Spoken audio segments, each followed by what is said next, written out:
Signaturetv. I am Mary Kumo Ado. In the headlines, Abuja residents demand action as scavengers fuel criminal activities. 5 killed in fatal head-on collision in Lagos-Badagry Expressway. Tanzania commissions country's largest hydropower plant. Search for survivors after 16 killed by Russian double-tap strike on Ukraine mall. Details in a moment. Every second, every minute, every day, news is breaking. Events occur and there are new developments. At Signaturetv, we follow these stories objectively, bringing all sides without bias, explaining the complex issues, breaking down the numbers, and investigating the issues behind the news. Anywhere and everywhere, near or far, wherever the news is, we will be there. Signaturetv. News in your pocket. President Bola Tinubu has ordered the immediate arrest of Prince. The EU said the commission had uncovered another alleged fake office operating within the OSGF premises, identified as a National Brands Development and Made in Nigeria Special Project Office. According to him, the office was allegedly a located space within the OSGF without presidential authorization. The ICPC chairman said the discovery was made during the Commission's broader investigation into the activities of alleged fake Presidential Foreign Intervention Promotion Council and other procedural weaknesses in government. Aliyu said Wabeze were allegedly operated under several variations of his name, promoted the National Brands Development and Made in Nigeria Special Project Office. The 2027 presidential candidate of the Nigeria Democratic Congress, Peter Obi, has promised to build a production-driven economy, create productive jobs, and overhaul Nigeria's security architecture. Speaking at a press conference in Onitsha, Anambra State, stated that his movement would focus on national dialogue to rebuild the country and improve living standards for poor, and the former Anambra State governor noted that while he and his political allies come from diverse backgrounds, they share a unified goal, including investing in Nigerians and ensuring responsible management of public resources. Obi challenged Nigerians to evaluate political leaders based on policy outcomes, asking if their lives had genuinely improved over the past 4 years regarding food affordability. Obi argued that Nigeria cannot import its way to prosperity, stressing that a population exceeding 200 million represents a massive domestic market that must be transformed into productive human capital. He added that 3.6 million citizens remain internally displaced by insecurity, while millions of youth enter the labor market annually without finding opportunities. Obi pledged the improvement of intelligence coordination, stronger border management, and greater deployment of technology. Presidential candidate of the African Democratic Congress for the 2027 election, Atiku Abubakar, says that the sufferings encountered by Nigerians in the aftermath of the end of the fuel subsidy regime by President Bola Tinubu is not a sign that the policy succeeded. Atiku, in a statement by Senior Special Assistant on Public Communication, Frank Shaibu, dismissed the president's criticism of Atiku's promise to return fuel subsidy under a new model as an insolent sermon of a failed economic experimenter who mistakes Nigerians' capacity to endure suffering for evidence that his policies are working. The president, on assumption of office, had announced the end of a fuel subsidy regime. However, the former vice president, while faulting the manner the present administration approached the policy, promised to return a fuel subsidy under a new model if elected. Atiku, while defending his proposed fuel subsidy model, likened the president's reforms to economic arson followed by propaganda, stated that the administration that detonated simultaneous fuel price exchange rate and cost of living shocks across a fragile economy, watched millions become poorer, and now struts around Abuja demanding applause for the wreckage. Dangote Refinery backed MRS filling station and others, parts of the FCT, have increased the premium motor spirit PMS pump price. A market survey showed that MRS filling stations along Kuba Expressway, Lugbe Expressway, and other locations in Abuja have increased their petrol price at 1,230 naira per litre, up from 1,210 naira. Other filling stations, including Nigerian National Petroleum Company Limited, NNPCL, Rain Oil, Empire Energy, and Nigerian Independent Petroleum Company, at their fuel prices adjusted to 1,250 naira per litre. This means that the Nigerian filling stations increased their petrol price by 20 naira per litre.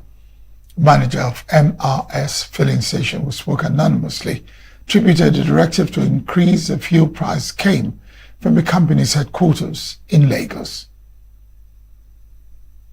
The development comes after filling stations across the country reduced petrol prices by at least 90 naira per litre, following an earlier reduction in the gantry price by the Dangote Refinery. Nigerian Federal Capital Territory have expressed concerns over the upsurge in the activities of scavengers who wander around neighborhoods at odd hours, posing security risk. In the FCT, there is a damning image associated with the nomenclature of waste scavengers, popularly known as Babangbola. Many of them have reportedly used the title as a cover for all sorts of criminal activities. They rob and pilfer residents' property, vandalize and steal government assets, working in gangs, harass innocent citizens. According to reports, some of them go about as scavengers by day and then operate as armed robbers and pickpockets by night. Meanwhile, some residents of the FCT said the rising cases of kidnapping and other related crimes could be linked to scavengers who move around unperturbed. The residents are pleading with the authorities to intensify enforcement limits their activities and provide alternative means of domestic waste disposal. Security expert and managing partner at Next Year, Ndumokolo, said a menace of scavengers in Abuja has exposed residents to pilfering, burglary, illegal surveillance, knife attacks, and hooliganism. Advised the Federal Capital Territory Administration to enforce a ban on indiscriminate disposal of refuse and scavenging. The National Association of Nigerian Students, Southwest Zone D, has announced plans to hold the Dance Southwest Game Festival, a multi-sport event aimed at talent discovery, student unity, and youth development across the region. The statement issued by the Director of Sports, Oluwasegun Kuroye, said the festival is designed to bring Nigerian students in the Southwest together through sports and competition.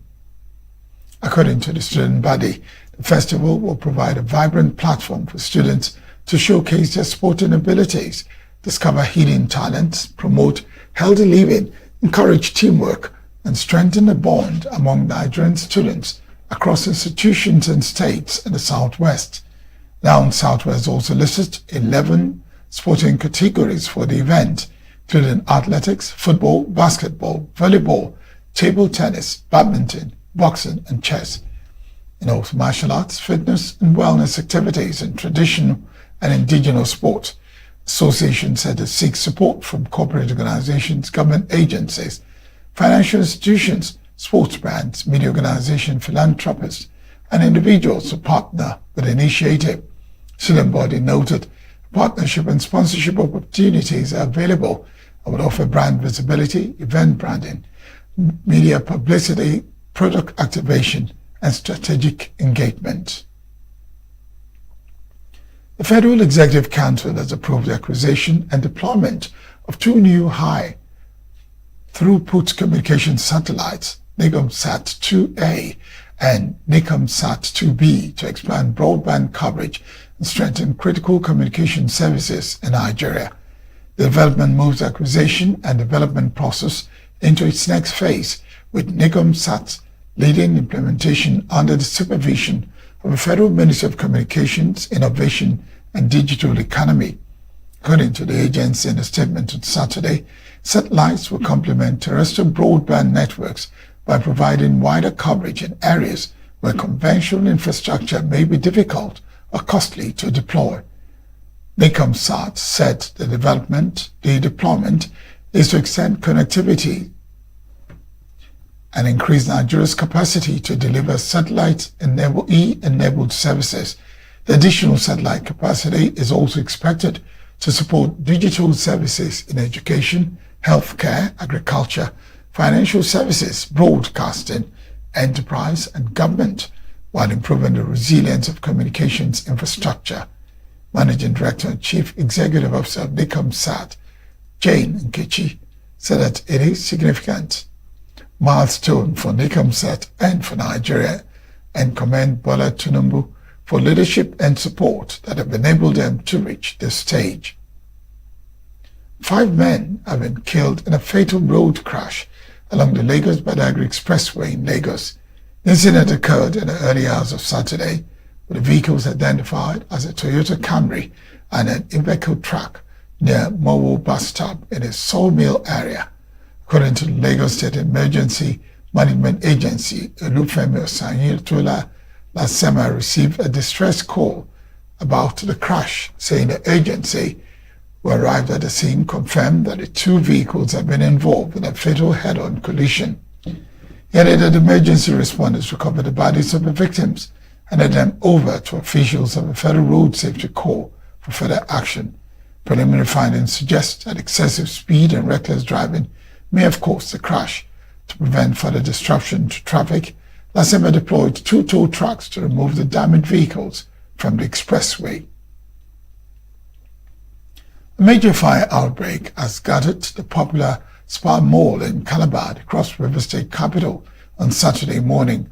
Multiple eyewitnesses' videos circulating across social media show the fire spreading through parts of a shop complex, with panicked onlookers watching helplessly. A witness said that the fire was moving from one shop to another. Shop owners expressed concerns over goods worth millions of naira. Emergency responders, including the firefighters and police personnel, later arrived at the scene. While the police worked to control the crowd, firefighters battled to contain the inferno.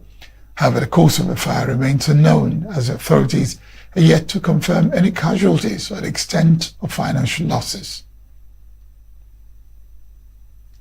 Osun State Governor Ademola Adeleke has urged political leaders across the state to work together to move the state forward following the 2026 governorship election. Governor Adeleke made a call while reacting to the peace appeal by the All Progressives Congress governorship candidate Bola Oyebamiji for his recent visits to President Bola Tinubu in Abuja. The governor described the appeal as a welcome development after weeks of intense political activities and tension surrounding the election. The statement issued by spokesperson Olawale Rashidi Adeleke said the people of Osun deserve peace and stability after the election season. The governor also called on members and supporters of all political parties to exercise restraint and avoid actions capable of undermining peace across the state. Adeleke said his administration had consistently opposed the violence for political purposes, despite pressures experienced during the campaign and election. He also reiterated his commitment to maintaining peace and encourage political cooperation after the election. Still to come, Tanzania commissions country's largest hydropower plant. And Hull City shocked Manchester United 2-0 in Premier League opener. Stay with us. Health is more than a diagnosis. It's your lifestyle, your choices, and your future. Join us on Inside Health, your weekly deep dive into the stories, science, and solutions shaping your well-being. From expert interviews to real-life journeys of healing and hope, we cover it all. One of the complications of cancer management or treatment is they have some of them at one point in time, you see them having anemia. Okay, so you see them at times being transfused. But at the same time, you come in with a diet. Nutrition, mental health, innovations in medicine, fitness, and everyday wellness. Whether you're managing a condition, staying informed, or just living your best life, Inside Health is your trusted guide. I'm Signaturetv, and I'll be with you every week on Inside Health, only on Signaturetv.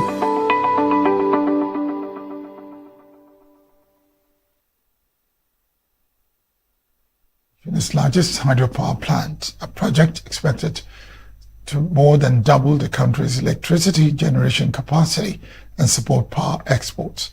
President Samia Suluhu Hassan, who inaugurated the plant, said it had helped eliminate a power generation shortfall that in the past has led to frequent and economically crippling blackouts. Built on the Rufiji River, the project cost about 7 trillion Tanzanian shillings. Energy Minister Deogratus Njejembe said the plant has raised Tanzania's total power generation capacity to 4,646 megawatts, against the peak demand about 2,371 megawatts. He added that Tanzania was already in discussions to export electricity to several countries, including Kenya and Zambia. Construction of the plant began in 2019, but faced opposition from conservation groups, which raised concerns about its potential impact on wildlife and habitats downstream. Government has demanded they defended the project, and it talked about the growth and strengthening Tanzanian energy growth. Trade talks between the United States and Canada have collapsed, raising the fears of a fresh escalation in the trade dispute between the two neighboring countries. The breakdown came after Canada rejected what Washington described as the final terms of a deal aimed at preventing new tariff Canadian imports. The U.S. Trade Representative Jamieson Greer accused Canada of abandoning the negotiating process after the two sides had made substantial progress towards an agreement that would have given Canadian exports preferential access to the American market. Greer said Ottawa introduced new demands and reversed some commitments reached during the negotiations, upsetting what he described as a carefully negotiated balance. Canada's Prime Minister Mark Carney rejected that account, saying the last-minute conditions came from Washington and were unacceptable to his government. Carney said the American demands were unfair, uneconomic, and called into question the reliability of any deal. He acknowledged that the negotiations had produced significant progress, but said the outcome still fell short of what Canada considered necessary to protect its interests. The immediate dispute centers on the scale and scope of the proposed American tariffs, with U.S. officials indicating that Canadian exports in sectors including automobiles, steel, aluminium, and lumber remained major points of disagreement. The United States has faulted polling and surveys in the selections process of the next United Nations Secretary General, warning against usurping the Security Council's power. Washington said even though the Council plays a key role in recommending who becomes the UN chief, recent events suggest the Council's working methods are not being respected. The Council's briefing, Ambassador Jennifer Lucette accused President of the General Assembly Annabel Baerbock of irresponsible actions which could undermine the process. Lucette, alternative representative for Special Political Affairs, said the PGA sent 2 letters to the Council insinuating that it acted improperly, invoking transparency, fairness, and inclusion. The diplomat maintained that the Council has long respected the selection process as spelled out in the resolution on the revitalization work of the General Assembly. The ambassador called the polling unfair, untransparent, and unprecedented, saying most people who voted have no official role in the selection process of a Secretary General. He said Resolution 79327 does not permit polls or surveys, accusing Baerbock of continuing a trend of UN leadership fancying themselves as diplomatic superstars rather than chief administrative officers. The senator further pointed to Baerbock's second letter, which asked the Security Council not to consider candidates that did not participate in the General Assembly dialogue. Pope Leo XIV is visiting San Marino and Italy as part of a series of brief pastoral trips this summer. Pontiff is expected to meet local authorities and hold a prayer service in San Marino before traveling to the Italian seaside city of Rimini. Rimini Pope Leo would address an annual gathering of influential Catholic group, Communion and Liberation. It will also visit an exhibition on St. Augustine, meet people with disabilities and sick members of the faith, and later preside over an open-air mass. The Pope will be the first pontiff to attend a Rimini meeting since Pope John Paul II.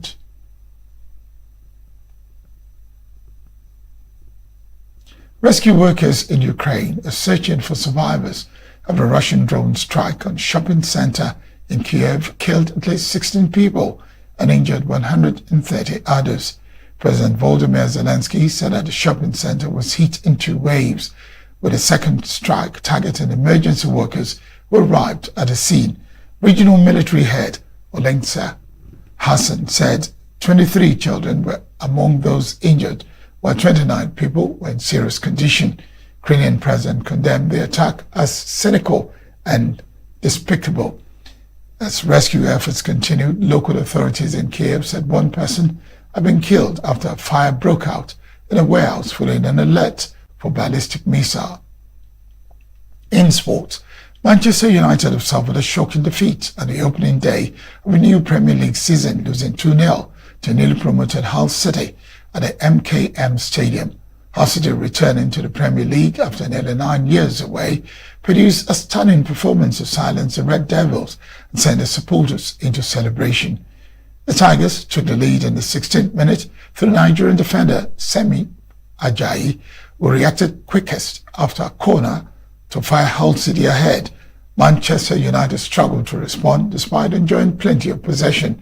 The problem became even worse before half-time when Noble Mendy doubled Hull City's advantage with another goal from a set piece. At 2-0 down, United needed a major response in the second half, but Hull remained disciplined and organized at the back.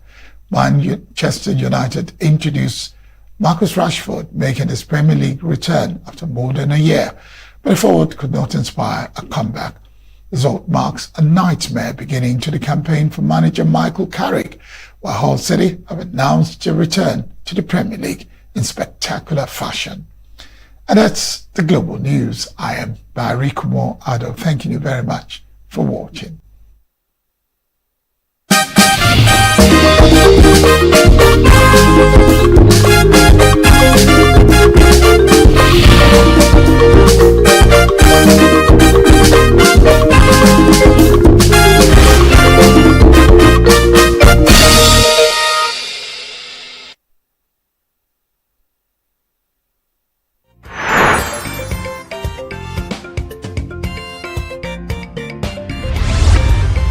Signature TV, news in your pocket.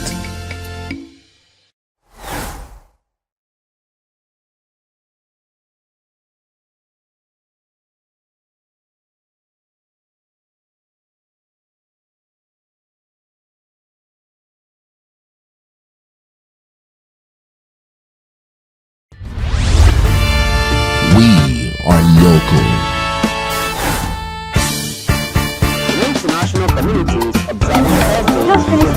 Why the main market is in chaos. People are... We are national. Those in support of this motion as amended, say aye. Aye. We have taken this move by default. We are international.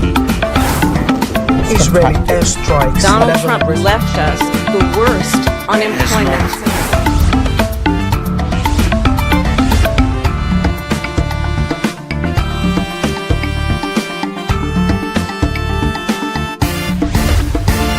Signature TV, news in your pocket.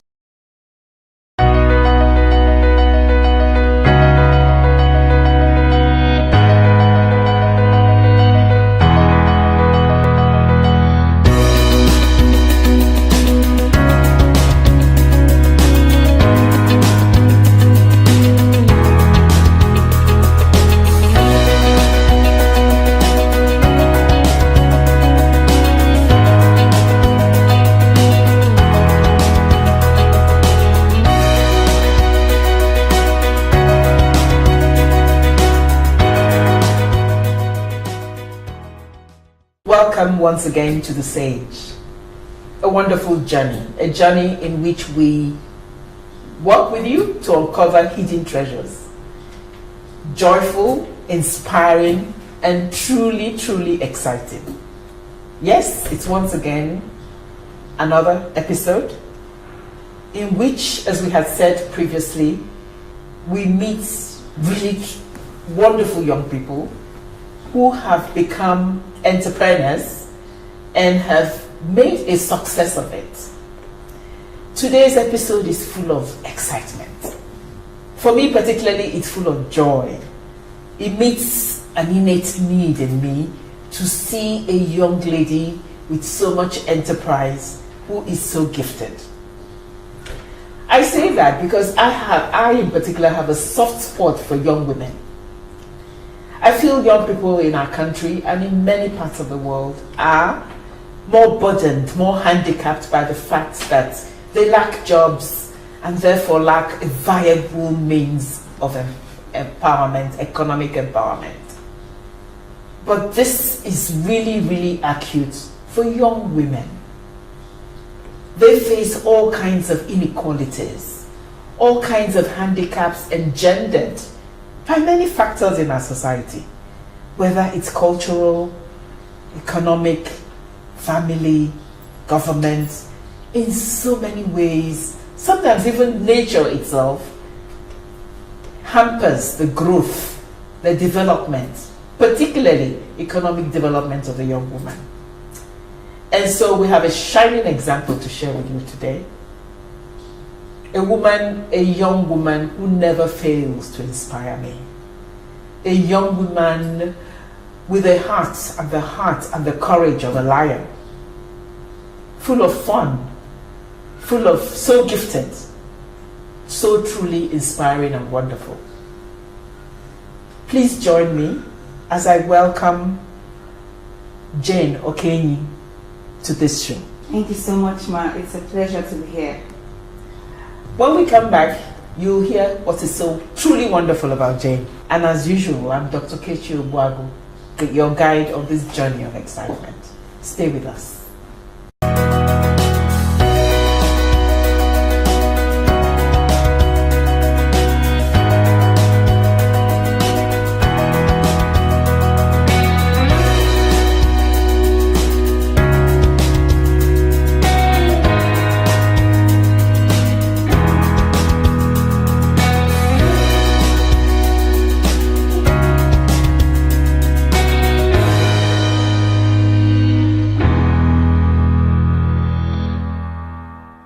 Welcome once again to the Sage. My dear, tell us a little about yourself. Okay. My name is Okenyi Jane Ijoma. I'm from Abia State, Nigeria. I'm an Igbo girl. Okay, and I hail from Akano Item local government in Abia State. I schooled at Michael Obara University of Agriculture, Umutiki in Abia State, and I studied biochemistry. Currently, I'm a youth corps member, although I'll be finishing my youth service this month. So, it may interest you to know, and also my audience, that I'm a shoemaker. And yes, I am a shoemaker. I love to be called one. I'm repeating it because I don't want you to call me a cobbler. I don't want you to call me a shoe designer. I am a shoemaker because I make footwears. So that is a little about who I am. Great. Jane the shoemaker. Yes, ma'am. Jane, tell us a little bit about what made you shoemaking? What made you go into this business that is obviously very much a man's world? Okay. Yes, as they always say, shoemaking is a male-dominated business. So everybody usually asks that question. So the first thing I would say is that I didn't just start by making this business part of what I wanted to do in life. I didn't grow up wanting to be a shoemaker. You know, it was born out of passion for entrepreneurship, passion for business, passion to wanting to become something different aside the regular things that women do in society. When I was little, when I was growing up, when my parents buy clothes, and you don't buy shoes, there's a problem. You have to buy shoes for me. So right from time, I've always loved footwears, you know. I can't afford to wear the same shoe I wore last year, this year. No, not possible, you know. Then, talking about the energy involved in this business. I grew up as a tomboy.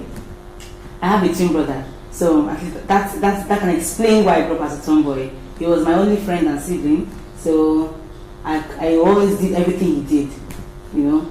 I played the same kind of games he played, you know, the football, the sports and all that. So I think that was where I built my physical strength from. Then looking at business, at the business angle, everything I turned into business. My parents gave me money. See, they gave me money, but that 10 naira I'll make from selling that little drawing gave me joy. That little construction that I would just do, put together envelopes and sell to my teachers. Did you say you were from Newi, no? No. Abia State. But I don't know why some people think I'm from Ijebu. No. I'm from Abia State. Yes. So maybe a lot of people say, maybe because I'm an Igbo girl, that's why you're into business and all that. But maybe it's true, maybe it's not true. But I just know that business has been inherent in me right from when I was a little child. So that, so coupled with the business angle, the strengths I have, my love for footwears, and your love for money. And my love for money. I can't hide it. All put together has made me a shoemaker today. Shoe, that's interesting. And what kind of shoes do you make? Okay, I make flat-soled shoes for men, mostly, and then for women. I make palm slippers and sandals. So, this is what I call Nneka. This is the Nneka slide. You know, Nneka is an Igbo word meaning mother is greater. Mother is greater. So, I gave this footwear. I was inspired by one of my very wonderful mom in the making, and I got this footwear. So it's called Nneka slide, and we have many more in my factory, you know. So I'm also looking to branch into making boots and you know, all those official, all these boots that the civil defense people use, the army people use, you know, all those boots, camp boots and all that. So, but basically I focus on flat-soled shoes like brogues, like drivers or loafers, as the case may be, monk straps, you know, Chelsea boots, and then I also do flat-soled slippers for men and women, and sandals for men and women. Let me ask you, what did your family think about this, your idea of enterprise, going into the shoe business? My family, okay, let me start from my dad. Very wonderful man, I would say. You know, I happen to be his first daughter. We are twins, you know, it's like, just like I said earlier, we are twins, you know.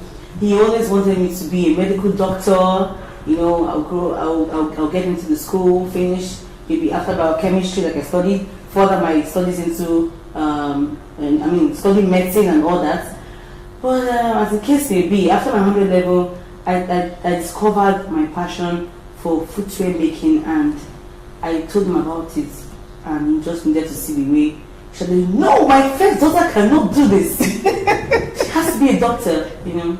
How can you be this beautiful? You want to be a shoemaker? He doesn't know, it's not possible. You know, he complained, and at first I behaved like I understood, but I honestly didn't understand what he was saying because I knew what I wanted. I went back again and requested to take the sewing machine that's in the house. And he sent me back. He said no, she go back to school. He sent me to school and not to make shoes. So fast forward to today. My father is my highest marketer as I'm talking to you now. He has brought more than 50 businesses for me to, you know, do. And he's so proud now to introduce me to his friends as a shoemaker. Wow. Then for my mom has been supportive from the beginning, even though it didn't look like it from the beginning. But she was there, you know, even when she felt I was not making the right decision, she was still there. And then she kept believing. My twin brother was always there to, you know, to market online for me. It was now more like a family business. I involved them in everything I was doing.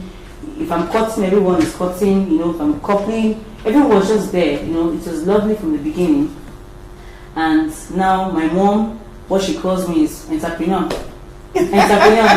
businesswoman, you know, shoemaker and all that. So it's been a very lovely journey, you know, family-wise.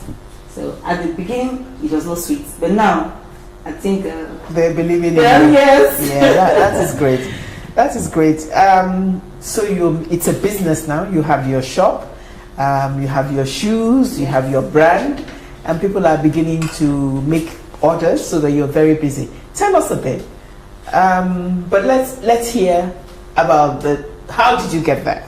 The difficult. Before you go in that, we'll take a break and we'll be back. Okay, thank you.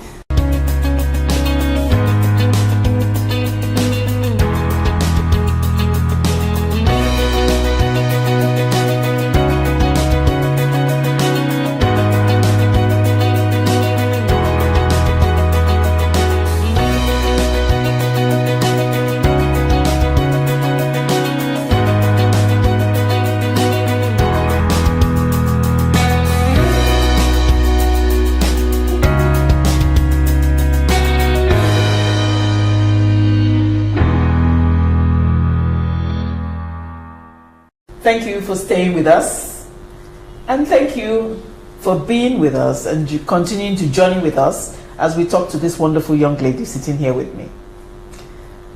Jane, two things come out clear: where you came from, how you started, the kind of family reaction and support that you got, but also the fact that it's now beginning to work. You know, it's a winning game. But tell us, how did you acquire the skills? Okay. Has it always been easygoing? You know, what were the challenges and so on that you had to deal with? Okay, about the skill sets. 2015, October to be very precise, I just came back home from school. After the 111th semester was over, I came back home, you know, for the holiday. And I was just walking by, you know, my street, and I saw this shop, or this shoemaking kiosk, because it's not a shop, a proper shop. And I saw some beautiful designs there. I had to walk in there, and I started asking some questions. And even when I moved, you know, away from asking asking about the price, and I started asking about how he produced them and where he got the materials from. I was so intrigued by the whole thing, and being an inquisitive person that I am, I wanted to know everything that day. And then the man moved, you know, further to ask if I wanted to learn. It didn't dawn on me that I could actually learn how to do this. Yeah, even though I had passion for for entrepreneurship and for business, and even though I loved shoes, I could actually learn how to do this. I do it myself. Yourself. Yes, yeah. I was already thinking about the business side to it immediately. You know. And I said, yes, I want to learn how to make these pictures. And he laughed. I said, no, the boy is too much. You will not be able to do this. And I saw it as a challenge. And I told him that I was going to come back with my mom. So I took his phone number and left. I came back the next day. First of all, I went back home and I told my mom. My mom was like, shoemaking. Shoemaking. How? I said, Mommy, don't worry, I'm going to pay for this. I had some spare 20k or 25k. I was thinking of what shoes I'm going to do within that period. I wanted to learn how to drive car very, very well, because I wanted to drive my mom's car up and down. But when I saw that thing, I felt that it was worth the money. So my mom reluctantly followed me with her friend, and we went there the next day. She saw the place, and she wasn't very satisfied, but I convinced her. You know, I was just pushing. With your enthusiasm and your drive. Honestly, I didn't know what I wanted to use that knowledge of shoemaking to do. Like, I didn't really want to. I just wanted to know how to do it. And it struck a chord. Something in it resonated with you. Exactly. And like, just like a joke, we paid, and I started the next day. And that man really drilled me. His name is Y2K. He said, no, don't ask me again. Because he said, Y2K. He said, year 2000. So 2K is 2000. Year 2000. That was when he started the business. So we call him Y2K. And I was his only apprentice at that time. It was not funny. The man didn't even look at the fact that I was a girl. He He didn't look at the fact that I was an achepo. He didn't look at the fact that I was just starting. He drilled me for 1 week and I fell sick. It was not funny, but it was hard work. Yes. It was so, oh my God. But at the end of the day, I learned from him for 5 weeks and I had to go back to school. But what I learned within that 5 weeks was enough to take me through for a long time. I went back to school and I discovered another shoemaking shop that just opposite my school gates, and I started going there anytime I was free. You know, little by little, the guy was putting me through. I was helping him to do his own work, so I didn't pay him. I was just helping him to do his own work, and he was teaching me, you know, so we were helping each other. Yes. Of actually how the shoes are put together. And then, of course, I was gaining some other knowledge from YouTube, you know, from social media in general. So that's the beginning. That's the beginning of my journey of learning this process of turning it into a business. So my learning process was between 2015 to 2017. You know, I was learning it in bits because of school. Jenny, it's been wonderful listening to you. Before I let you go, I'm still going to task you. Please tell us a little bit more. I mean, because as I look at it, I think it's an amazing opportunity. Yeah. What did it take to structure your business? What is the demand like? What are the things that are helping you produce to respond to the demand? I could go on asking so many questions, but tell us a little bit more so that others out there could see whether perhaps this is an area where they could also venture into. Okay. And also, as you're discussing that, talk about the investment opportunities. What do you think? What would you say to people out there? Okay, thank you. First of all, I would like to, talk about how importantly conversations for change has, impacted in my business managerial skills. From C4C, I got the opportunity to intern with the almighty butter industry for 2 months. Man, it was a wonderful experience. Yes, I must say, very wonderful. I saw wonderful equipment. I saw how 500 to 1,000 projects could be produced in one day. It was a very wonderful experience, and it widened my horizon. Before now, I didn't know how to get my bits together, to form a standard business.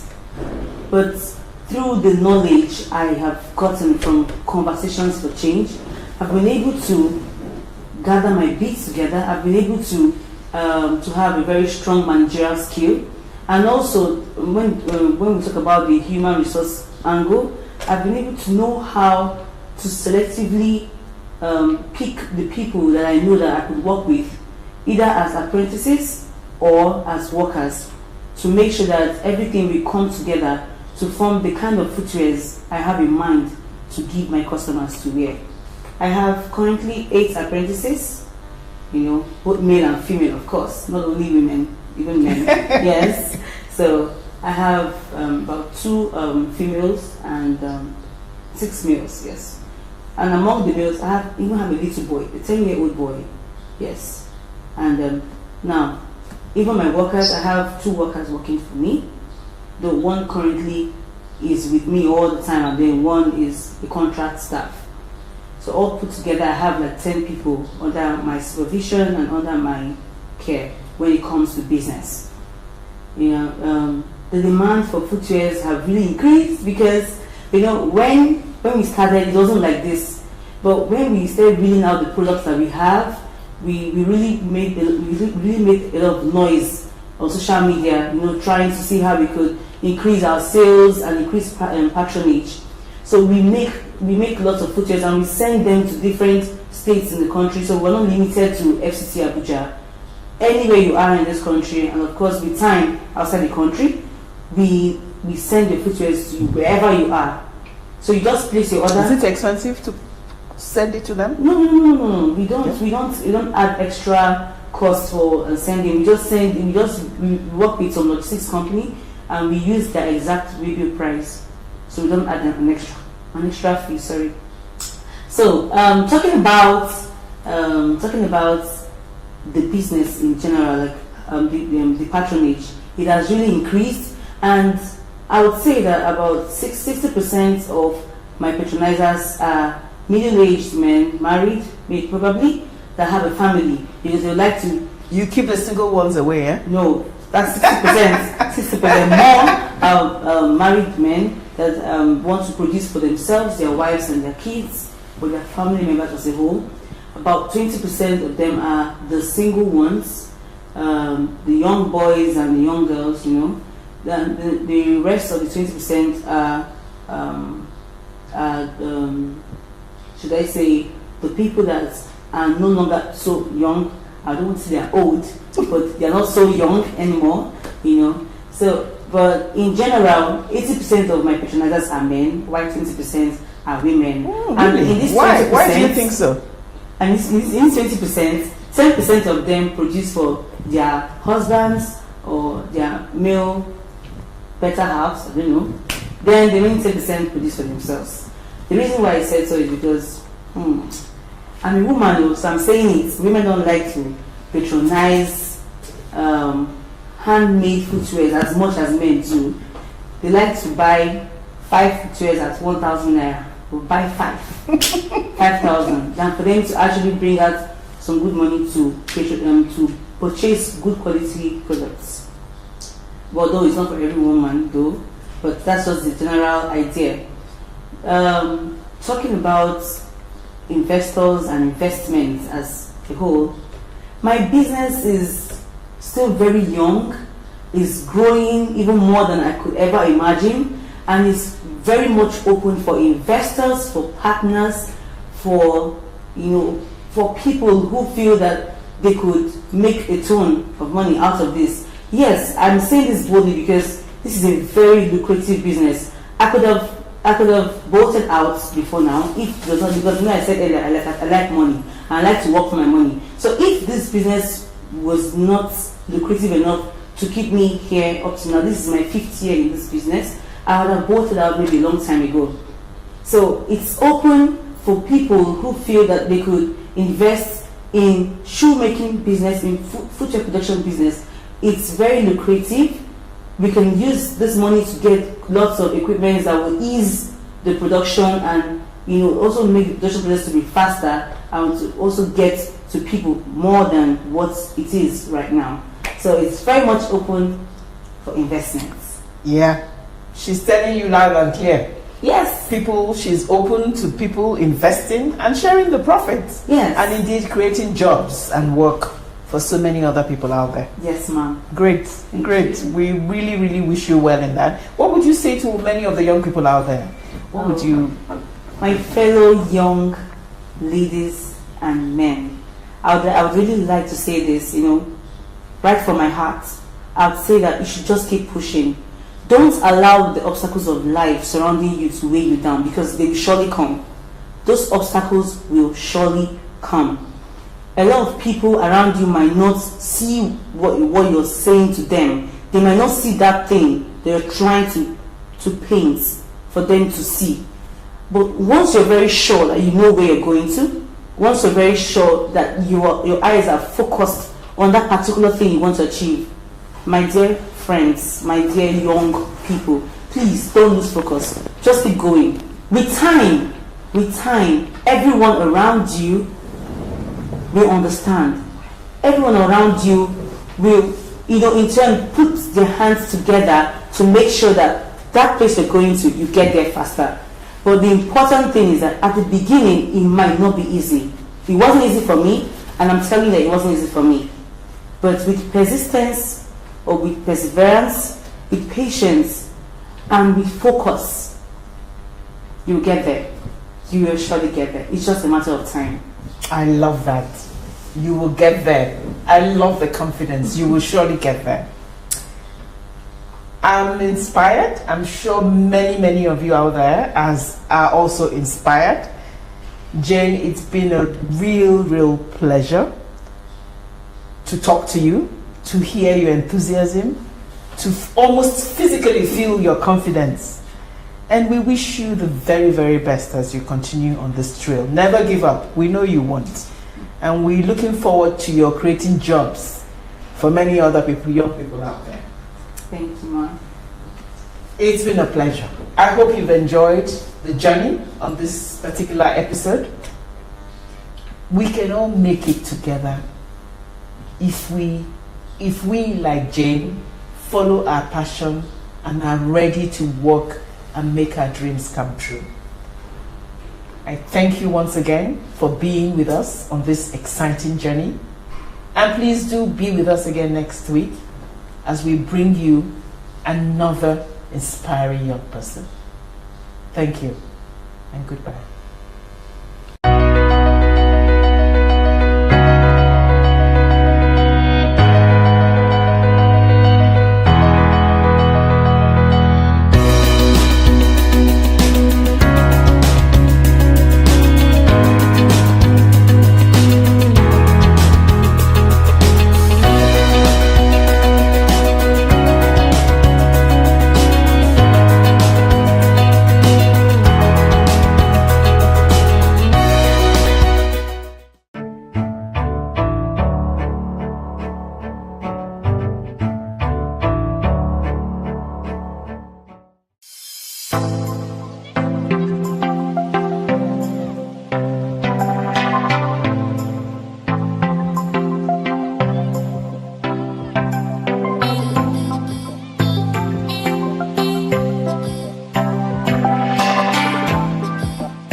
Every second, every minute, every day, news is breaking, events occur, and there are new developments. At Signature TV, we follow these stories objectively, bringing all sides without bias, explaining the complex issues, breaking down the numbers, and investigating the issues behind the news.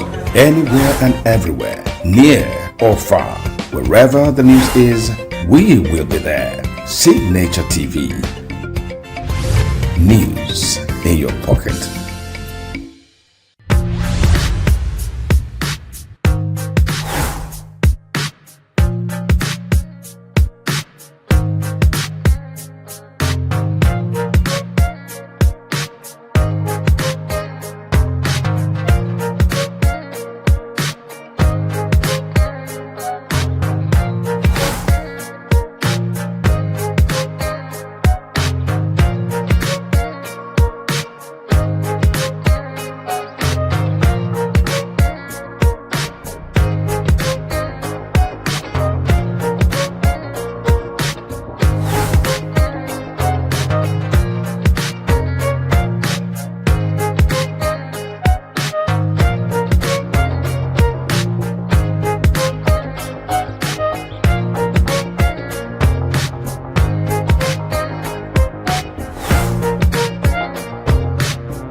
Those in support of this motion as amended, say aye. Aye.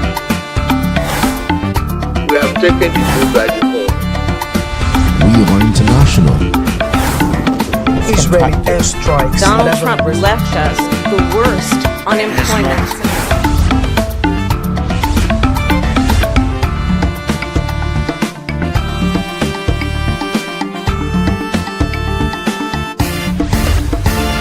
Signature TV, news in your pocket.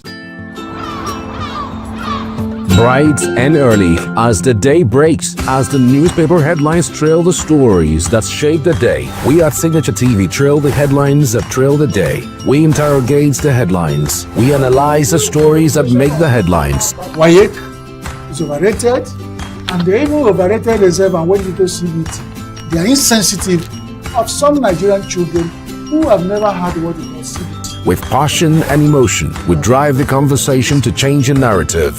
Let nobody be deceived by Nigerian high level of performing in agriculture export. We are still where we are. Newspaper review on Signature TV every morning on Signature Morning weekdays and Signature New Day weekends. Newspaper review on Signature TV. We do not just review the headlines, we make the headlines relevant to our daily lives.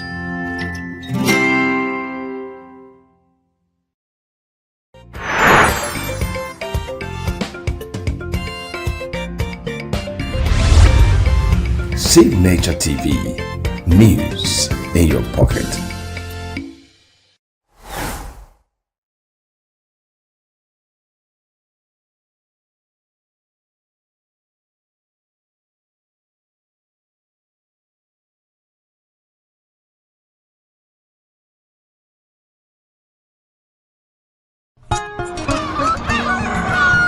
New every morning on Signature TV, we open the day for you with needed energy, information, and required vibes to shape your day. From sizzling snippets of stories in various areas of life to intriguing conversations with net worth guests. When you have people who have no track record becoming your leaders, you have a problem.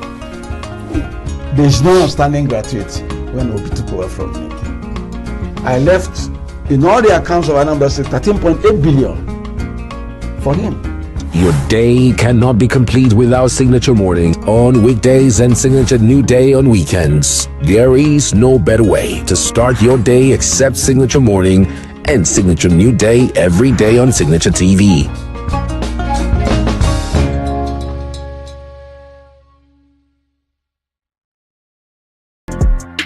Plugged into the heartbeat of entertainment on The Hub, your ultimate show on E-Vibes.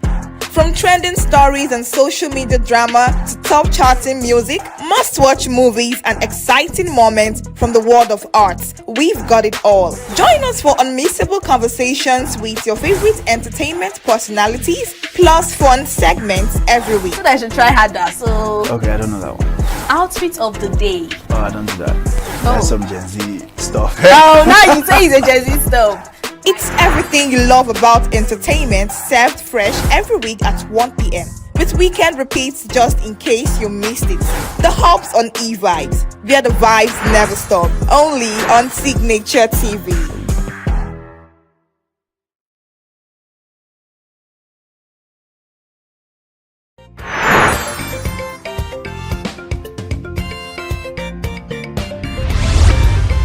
Signature TV, news in your pocket.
Health is more than a diagnosis. It's your lifestyle, your choices, and your future.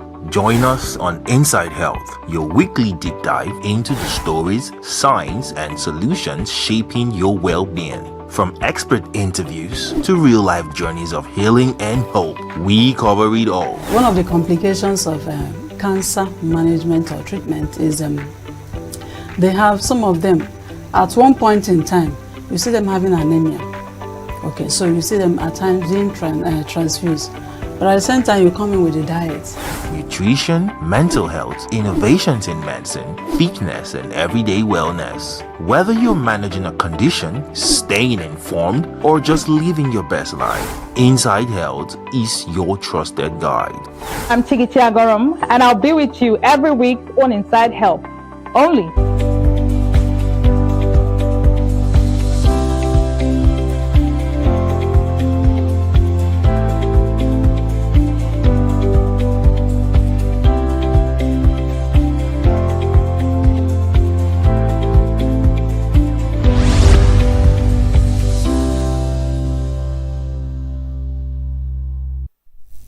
A very good morning to you and welcome to a new day on Signature Television. Was your favorite weekend show here on Signature TV. Today is a great day. It's the 23rd of August 2026. It's a Sunday, the day the Lord has made, and we will rejoice and be glad in it. Don't forget the new days call for new thoughts, new possibilities, and of course, new ideas. I'm your host, Chigi Chagorum, and we are live on Free TV and of course on SLTV channel 265. Don't go anywhere. New day continues after now with newspaper headlines. Stay with us.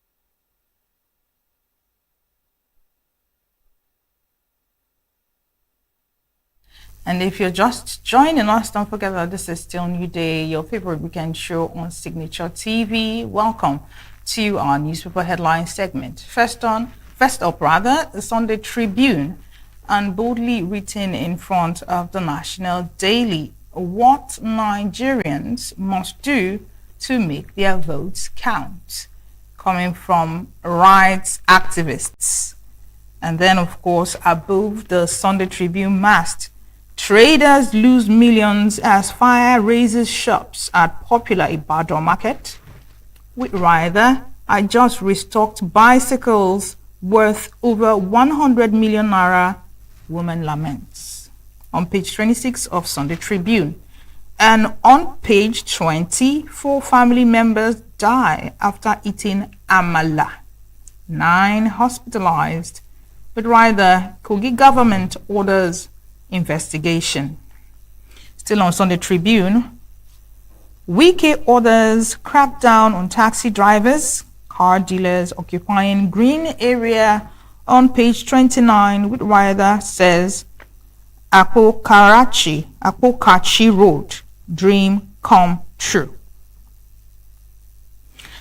And then on politics, Tinubu to chair own re-election campaign cancel, assisted by Shetima, page 10, with riders Yelwata, Yari, Uzodinma to play lead roles in campaign council, rehabilitation center, ADC, Mox. Interesting. Still on politics, Atiku to FBI on Tinubu, protecting probe methods mustn't shield legal scrutiny, page 6. And finally, on Sunday Tribune, APM petitions National Assembly, EFCC, over alleged missing 12 trillion naira subsidy savings, says party claims money can give Nigeria new rail line and refinery. Over to Sunday Vanguard. Above the masts on Abuja submerged. We have not seen anything like this before. Page 4 of Sunday Vanguard. As gunmen invade Friday prayers in mosques in Niger and abduct worshippers. Page 6.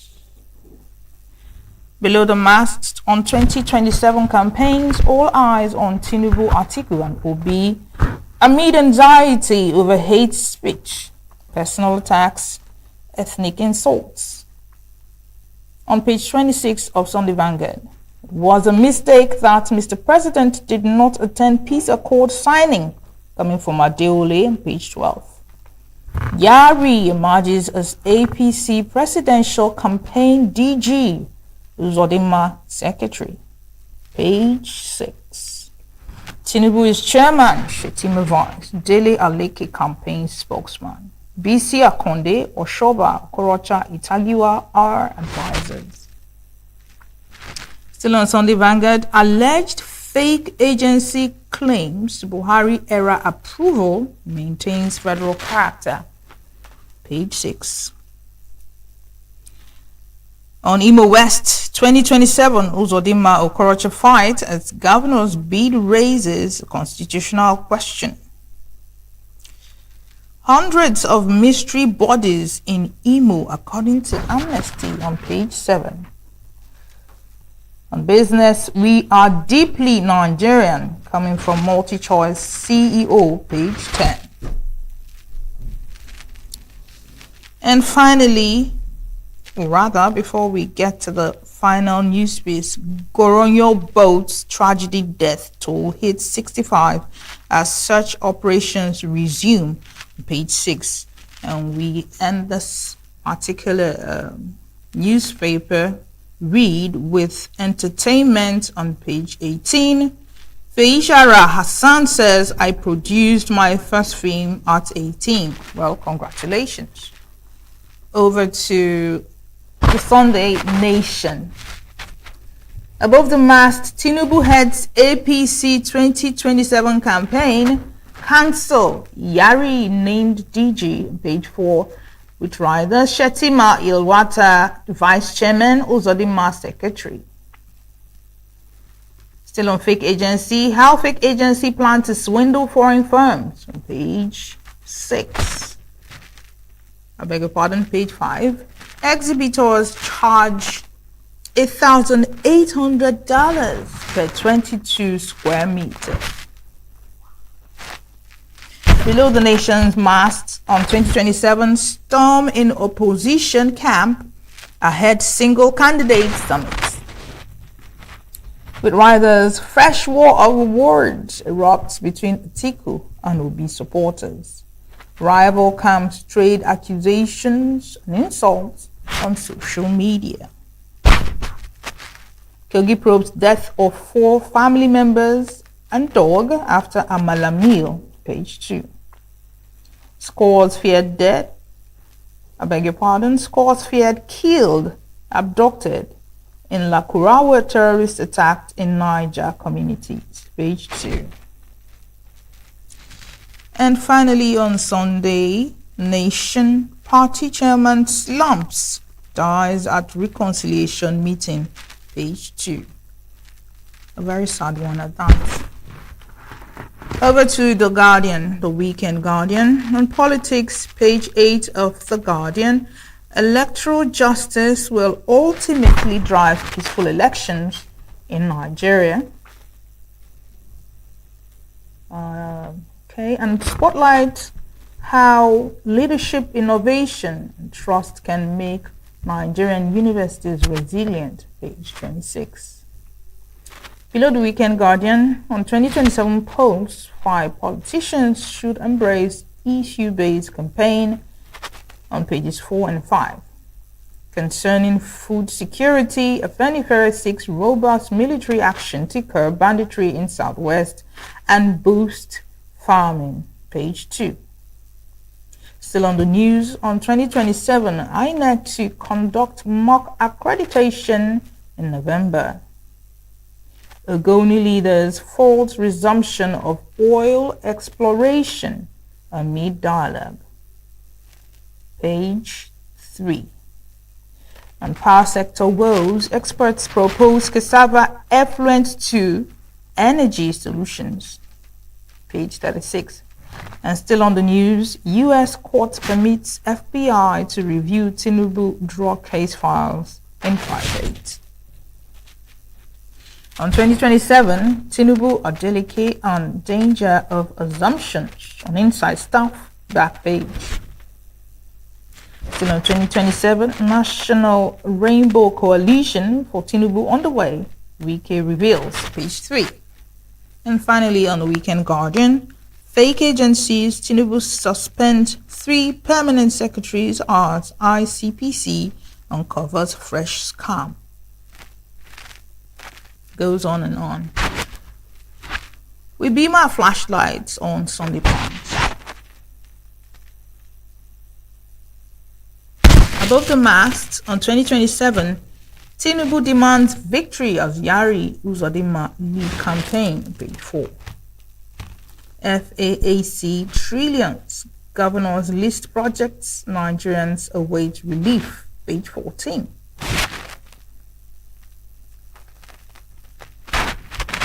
Below the mast, fake agency boss fight back with appointment letter, page 3. A program that has been in SGF's, the Secretary to the State, Secretary to the Federal Government's office since July 16, 2010, was just discovered yesterday, Friday, after 16 years. Nigeria is a funny country. Embattled Director Nwabweze. It was not operating as an agency, but I know it was under investigation. The office was shut months ago. Coming from SDF official. I'm wondering, is there any memo to this particular submission that will back them up? Still on Sunday Punch, Atiku Obi camps reject single opposition candidates, on page 28. Ghost mother, 3 children die in Yobe Inferno, page 5. On the Amala meal, Kogi probes deaths of 4 family members, page 4. Scavengers strip Lagos bridges, homes in widespread theft, pages 22 and 23. Help! Kidnappers demand 17 million naira to free my brother, coming from sibling, on page 15. And finally, terrorists attack Niger mosque, abduct worshippers. Now that's the much you can take on this segment. Thank you so much for staying with us. More content coming your way. Don't go anywhere. Do stay with us. Every second, every minute, every day, news is breaking. Events occur and there are new developments. At Signature TV, we follow these stories objectively, bringing all sides without bias, explaining the complex issues, breaking down the numbers, and investigating the issues behind the news. Anywhere and everywhere, near or far, wherever the news is, we will be there. Signature TV. News in your pocket.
motion as amended, say aye.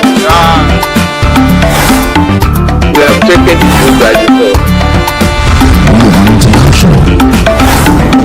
Israeli airstrikes. Donald Trump left us the worst unemployment.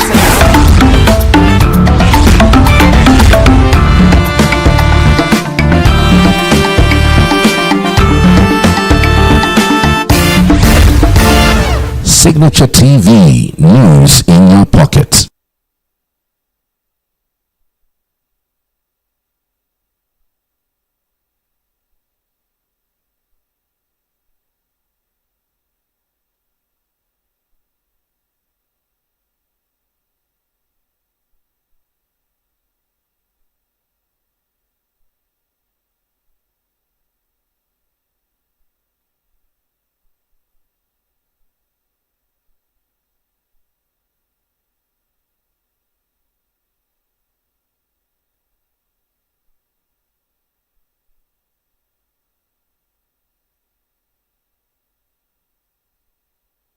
I think it's a good step. Number one, the older people grow, the more experience they have. Am I right? And the more you dwell on a particular profession, the more expertise or skill you become. So even 65 is okay, but if we can have people of 70 years that can still be brought back into service that are active, I think is a good one. Because abroad, they employ old people that are skillful and are specialized in some field. So 65 is nice, but it could be better. I don't see anything wrong about it, because with my perception of that profession, doctor, I believe it's an experienced profession. Okay, so if I walk up to any of the hospital, could be private hospital, could be general hospital, and I felt the doctor attending to me is of age, I feel there should be an experience in him, okay, because it's something that he has done for several years, practiced for several years. With that, I'll be able to have confidence in them. Like now, I had a fracture on my leg, so when I walk up to, when I was amending my leg, and the younger doctor were coming around, but I wasn't having the confidence. But when the surgeon came in, I saw it's an elderly. I said, oh, for such an elderly person to be in this field, you operate my leg with, experience, and I had a very good confidence about that. So I think that is a good one. It's a good idea, because based on the unemployment I have, we have more youth that finishing their NYSC, there's no job, lack of employment, and the rest of it. If they increase the doctors, I have not going against this fully, but they need to look at the other direction that is coming. So if they increase their retirement age, what provision the government make for the upcoming doctor that is coming? So is there any job for them, and all this we need to look at it. Nice indeed. Nice. Because one of these days I saw something in YouTube. A doctor wants to undergo some operation like that, and he was watching a YouTube tutorial before he undergo that kind of a thing. They are quite good for these days. But if you can use that old brain, and if they have that that old knowledge that they can treat and get it right, I think it's better. It's better like that. I like it that way. Is that right? Yeah, it's okay. I'm supporting that. Very, very support. I have that full confidence that these old men will be better than the younger ones, because they are no longer studying. How can you go on YouTube before you undergo a process like that? I'm in support of that. Me too. I'm also a graduate, and since I graduated, things has been so much very hard, because in this country today, if you don't have someone in the government or in upper, all these things, you find it difficult to get a job. Even when you merit it, it will still be difficult for you. So as it stands now, not only the youth, the whole country is facing challenge of hardship. You understand? Because even our age parents that spend their hard-earned money to train us, expecting us to be training them back at this time of their old age, still we have nothing to offer them because of the country in it. But I wouldn't say that we are going to relent. We still try to, we continue to push harder, even if it is learning handwork in order to earn a living, because I know that certainly one day that certificate is going to bring work and a better one at that. The level of unemployment in Nigeria is maximum. There's nothing to talk about it. The government are not doing anything. See youths, every time they will graduate, no work. After graduation, it seems that those people that even left school to learn skills, they are even better than us that are graduates. I don't believe there is unemployment. There is no unemployment in Nigeria. Being a Nigerian makes you unemployed. What do I mean by that? For me, I can't be unemployed. I'm an entrepreneur, I'm a chef.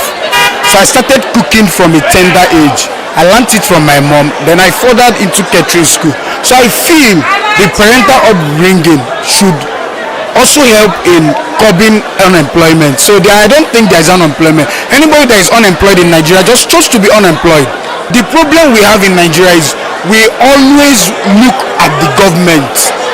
We always look up to the government.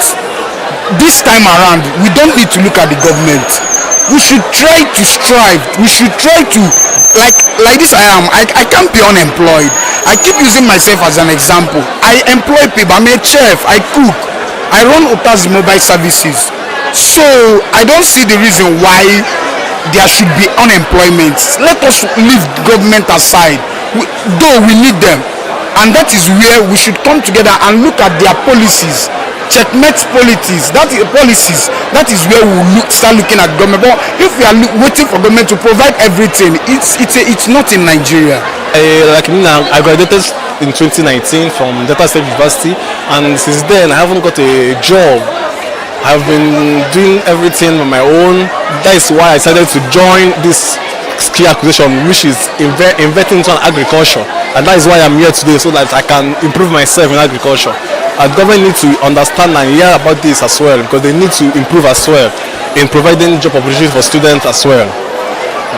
It's actually unemployment that can actually lead so many youths into doing so many awful things, which doesn't really make any sense in the society, because it can actually, how will I say it can actually place so many people into, let me just say for example, into stealing, into robbing, and sometimes even changing from what they are to what they are not.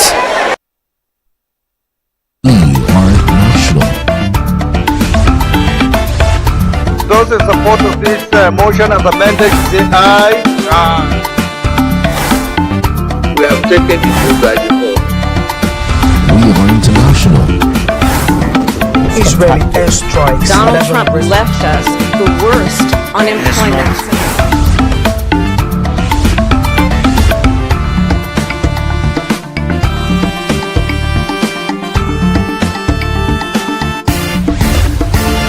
Signature TV, news in your pocket.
Welcome back. Like we promised you earlier, the guest who is coming to dinner tonight, a new day is here. Last time we had opportunity of talking with him, Dr. Hilary Mokabia is a development economist who had a long range of experiences working around the globe, contributing to the development of nations. And one will be wondering why Nigeria is lacking development, and we have somebody who might have some ideas of how we're going to come out of these problems, and he is here with us. And we brought him again to talk about lack of anticipatory and policy sustainability actions as a problem for Nigeria's economic success. Dr. Mokabia, welcome to New Day. And let me also comment again that you are looking take away. Let me not use it so that it won't be a serving monotonous. What's the secret? You keep asking you, what's the secret? Is it about working in the United Nations and having to have a regimented life? I think I said it last time. Repeat it. Coming to your television station. Okay, sir. Just the first thing. Last time you mentioned something about our policymakers from federal, state, local government, even some MDAs, ministry, department agencies. Everybody is just coming out with policies, and then just dropping it at, all those shock, turn kind of approach to our. You mentioned that until we begin to take things, think it through, we want it to go back to it again. When are we going to come out of it? How did we get to this kind of, spontaneous reactions to it instead of being proactive in our approach to issues? Well, thank you again. Good morning. My answer to that is today we're not going to be very data-oriented because now we're talking about process. And the issue is about the process of doing things in Nigeria.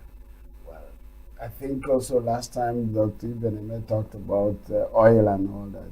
We became a resource-based country, so we just consume. And over time, it became the culture. So we're no longer interested on how things are developed. No more process. So there's something called technology. People think technology is about computers or cameras. No. The computer is about knowledge applied in development process. Applied is the key word. You have the knowledge. If you apply it, then it becomes technology. So it involves products and processes. What has been the problem is that Nigeria has focused on products and products. And then it goes through cycles of going downwards. We're not able to improve on anything. We're not able to maintain anything. And then the policies keep coming. And then we also adopted that product-oriented approach to policies. I was listening to some Arise television a few days ago. Was it yesterday? And the discussion was that somebody suggested that the way to now minimize fuel consumption in Nigeria is for governors to stop building flyovers. Because the process of climbing up the flyover consumes more fuel. And then it is that point that my heart sank and I wanted to say, hey, excuse me. Can you stop turning assumptions into evidence? Can we find a process of making sure that assumptions are verified before we say the evidence? So it wouldn't be just somebody waking up and making some policy. That hurts a country. But then you raise the issue of policy reversal. Another person comes because there's that hunch approach to these issues. He has a different hunch. And therefore, it goes also back, sorry for a longer introductory, but it goes back to the issue that I talked about. So policies are not made by institutions, they are made by individuals.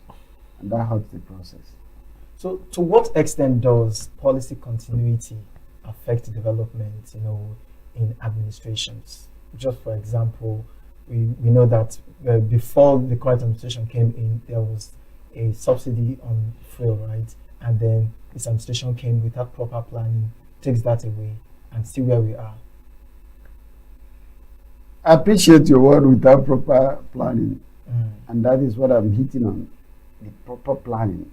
When last did you see the development plan of Nigeria? When was it read out? I mean, that's why it goes to foresight, going further. Because development plan is not about 1 year, 2 year cycle. It's about short term, long term, medium, and then stretch out to 30 years or more.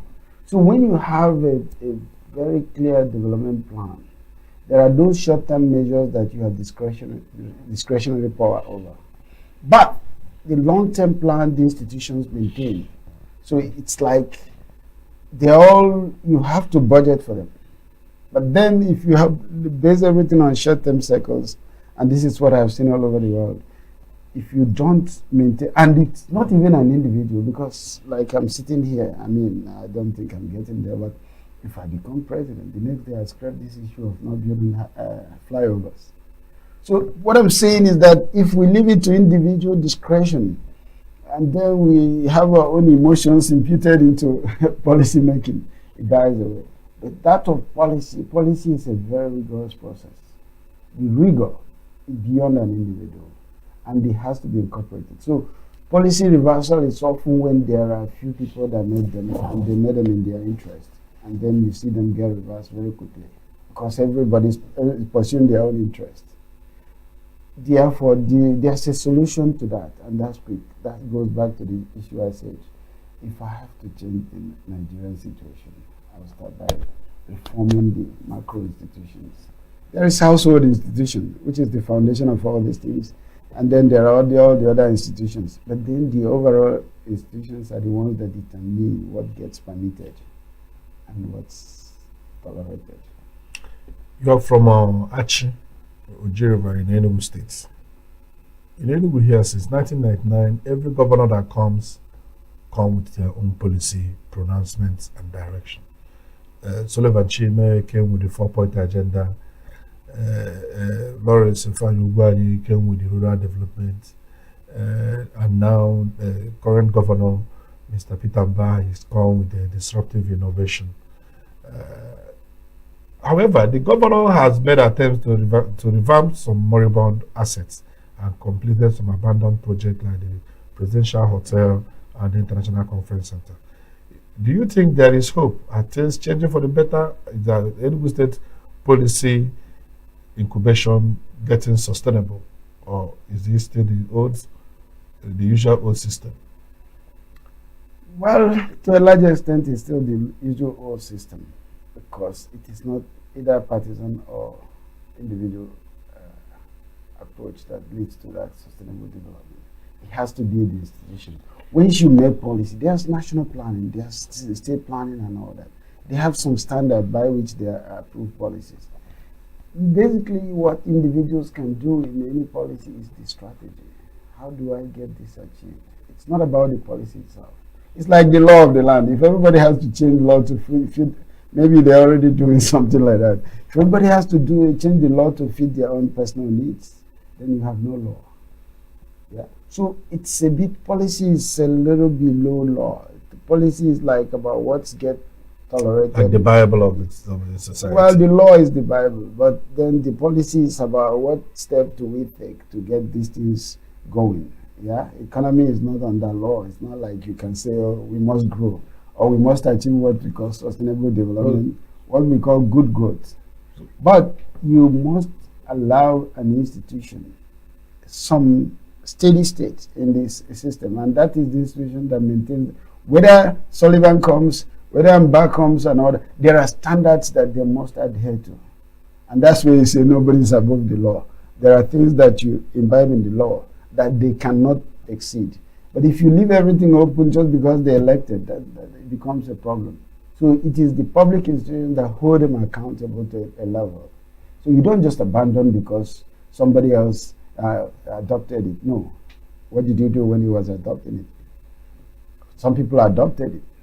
So you must respond to some needs and not personalize what goes in the public. Just to follow up with that, the Ojiriva power station collapsed, new technologies in the power sector, Enugu lost the coal economy, and there was no follow-up on that. Maybe the lack of anticipation you are talking about. Do you think with policy sustainability, the cost of things would have been totally different?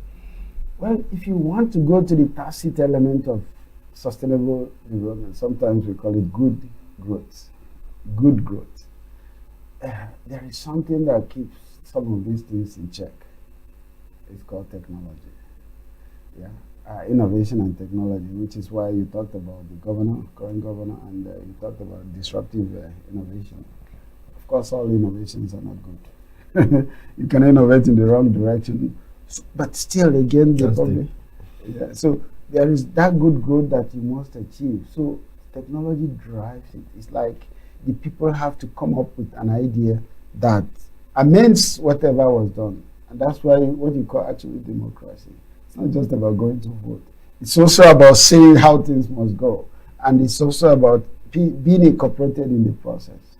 So you talk about moribund projects and all that. Yes, most of them actually died because we did not internalize the technologies. Thank you, sir. Once again, let me come back and say, in the current Nigeria economic policy, is centered on micro-fiscal restructuring, removal of fuel subsidy, unification of foreign exchange markets, and tax reforms. These four codes has put us where we are, up to the point that the former vice president was wanting to say this is where we were. You know, he couldn't even say it. Instead, saying for a long time he was biting his tongues. This is brought us where we were, and the people were making fun of that.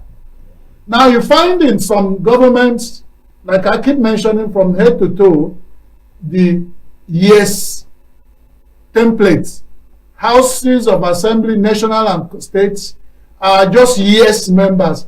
The structures that we put in place that will make us to think through processes are just, and then one man, winner takes it all, takes us on a ride, and then we find ourselves where we are. As a development economist, what do you think we can do right now? Because the chain is all going through and through and through again. We get to another cycle where one man wins and they say either the president or governor, and everybody is saying yes sir, yes sir, yes sir. Nobody's questioning these actions. Like you said, it becomes individual policy. Well, last time I gave you some data that I suppose summarized the state of existence in Nigeria. I gave you an instance where Nigeria's GDP per capita was $4,000 in 2014. And by 2026, or let's say 25, it's 1,500. What that implies is that, look, there's a lot of people that don't know what they're doing. If you're going down, it could be, yes, the pilot is trying, but the plane is going to crash. And that speaks to what we spoke about last time, collapsing. So it looks like we have gone through the cycles of people that don't know when they're hurting themselves. It's not just hurting others. What they're doing seems pleasurable. I don't know how else I can explain it. What you're doing in the interim is it's like you start taking a drug and all that. It feels good initially. And then it continues to feel good. But what happens eventually? Go down. So the point is that people cannot do what they don't know. One thing that is missing, even among the populace in Nigeria, is proper education. So you can excuse the parliament or whatever you call it, I'm sorry to use the word, whatever, or the House of Assembly, House of Congress and all that we have in Nigeria, or even the ministries and ministers. If they reflect what they came from, the society, where you're not well educated. So in the absence of that, you can't do what you don't know. I said it last time, you're sitting here because you know what you're doing. Bring somebody who doesn't know what he's doing, and you see that this place will not work. Your technicians are working because they know what to do.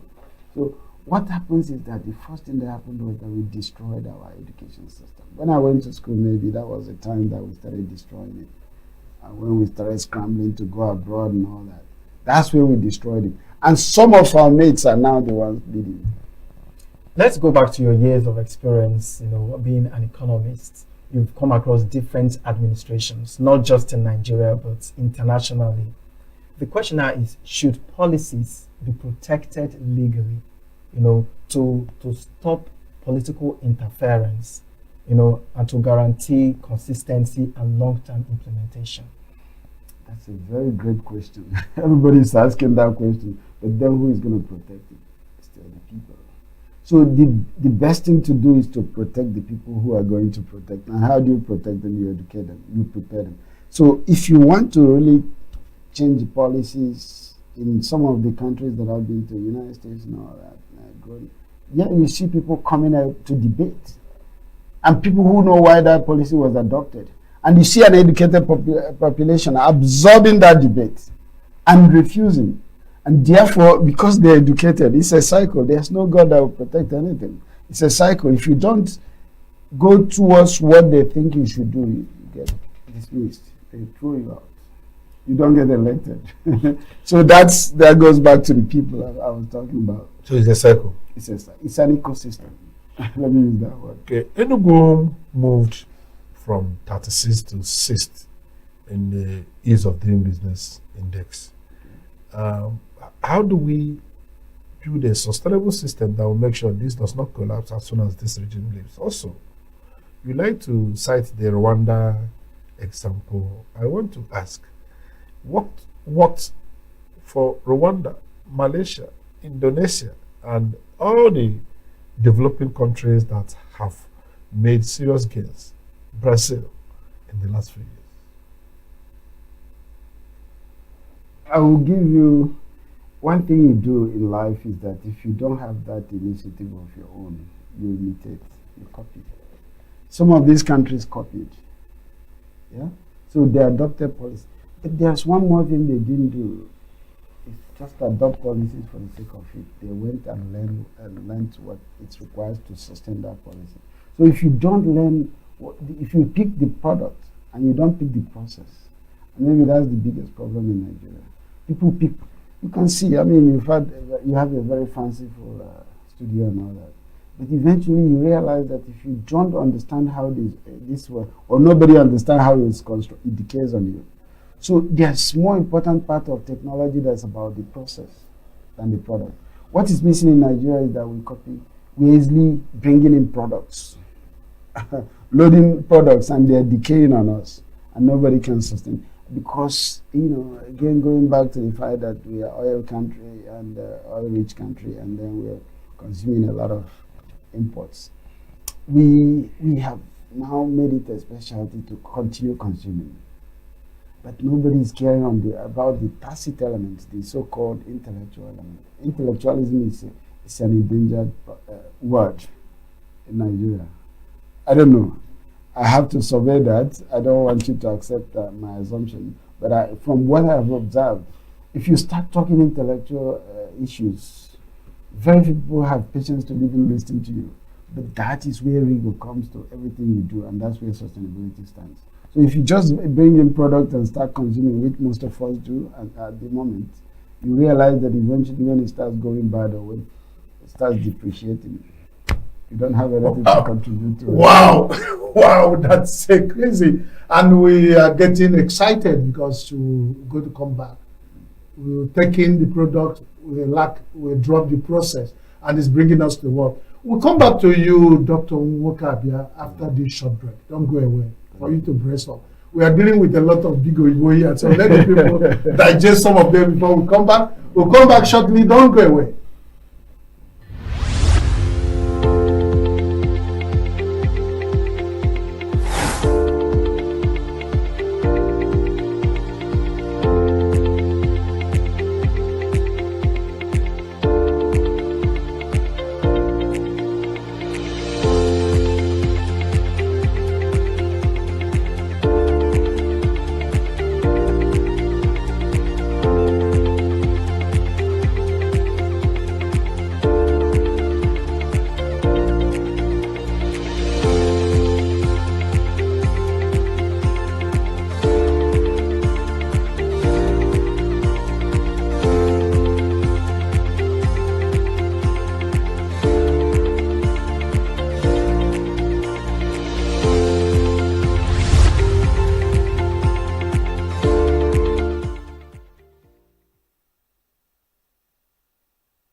New every morning on Signaturetv, we open the day for you with needed energy, information, and required vibes to shape your day. From sizzling snippets of stories in various areas of life to intriguing conversations with net worth guests. When you have people who have no track record becoming your leaders, you have a problem.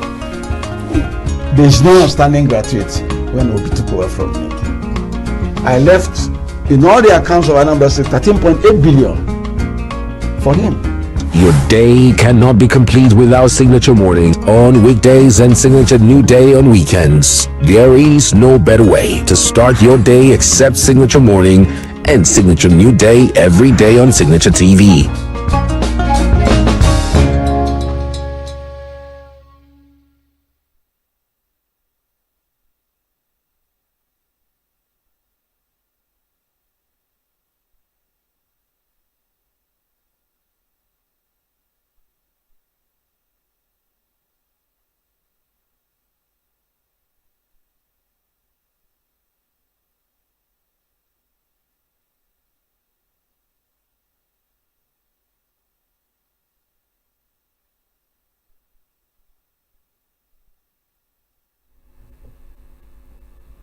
Welcome back. Still on New Day, new idea, new opportunities, with even a new guest who is new, repeated. We're talking about Dr. Nwoke Abia, who is a development economist, dealing with some very important topic with us. Dr. Nwoke Abia, welcome back on this break. Yes, thank you very much. We've talked about where we have failed, where we took the process, and where you take the product and forgot the process, and it's decaying on our hands. That's something to chew up.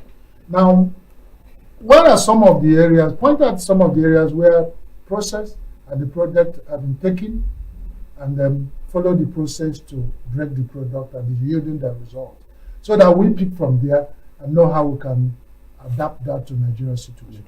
Thank you. I mean, I've been going around the streets of ENUGU State, for instance. One very product that I see very common is the so-called KK, the yellow tricycle.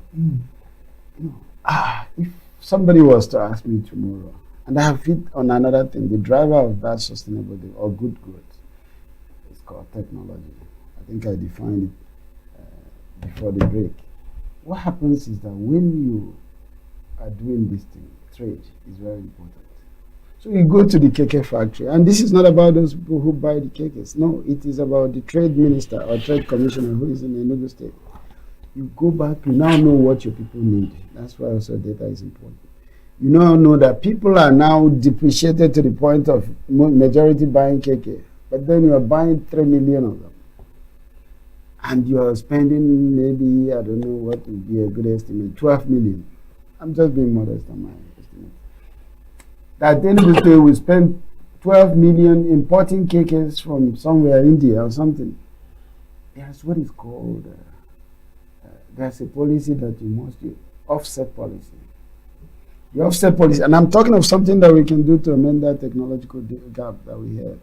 We go and tell them, gentlemen, you are going to give me $12 million worth of KK as a trade. We're going to import that, we're going to pay you. But, and this is what I will do tomorrow. Remember last time I said, let's start tomorrow. Yeah. I will tell you, look, gentlemen, I want you to produce only $500,000 worth of that KK in my state. Can you produce all the plugs here? Can you produce all the tires here? Can you produce all the brakes here? Yeah? With my people. And that is one way to internalize the technology. It's called an offset policy. I've seen countries implement them. So all this, they didn't do magic. So what happens is that while they're producing $12 million worth of KK in India, they now know that they must come and produce the plugs here. And that's when you fit your own people into that production process. You can change it and say, oh, next time it's not $500 worth of plugs. It's next time $500 worth of brakes. You understand? What happens there? You gradually internalize the process and technology. So let's look at investment in education.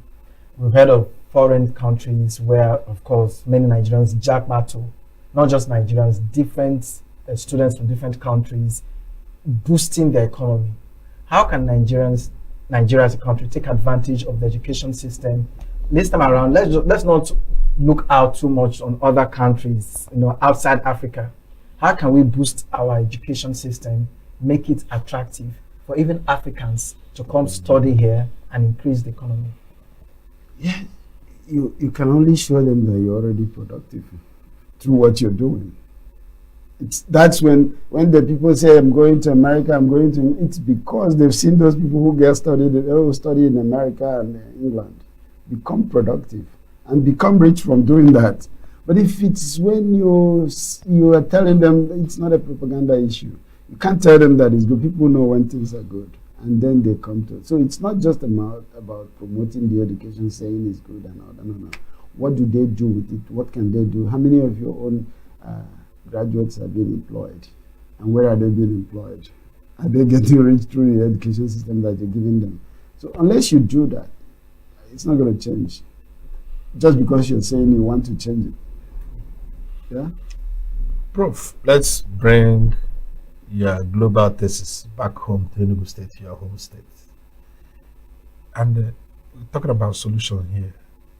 If you are appointed as a special advisor on policy sustainability to the ENUGU State government, what will be your first executive order to make sure that we do not come back here in 2035 still having the conversation around policy, lack of policy sustainability?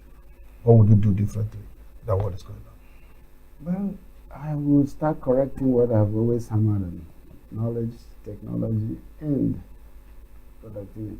I will go immediately. Next, that's why I said let's start tomorrow. Most of these countries that grew, Japan, United States, all these big countries, they have what is called, they're always correcting the human beings. And it's not by arresting them and all that. They always have what is called adult education. Bam, immediately from tomorrow, I'll institute adult education. Let me give you an example of Japan. If you want to make this cup in Japan, do you remember when they were being called, they were imitating inferior products? So if you want to make this, maybe it's, I don't know if it's still there. If you want to make this cup in Japan, you just go to what they call, the prefecture they call them, because I've been to all these places. And you tell them, I want to start making cup. Either they bring somebody who knows how to make this cup, or they send somebody who has to learn how to make this cup. And then the person will learn it and say, okay, our people are making cup. Go and start your business.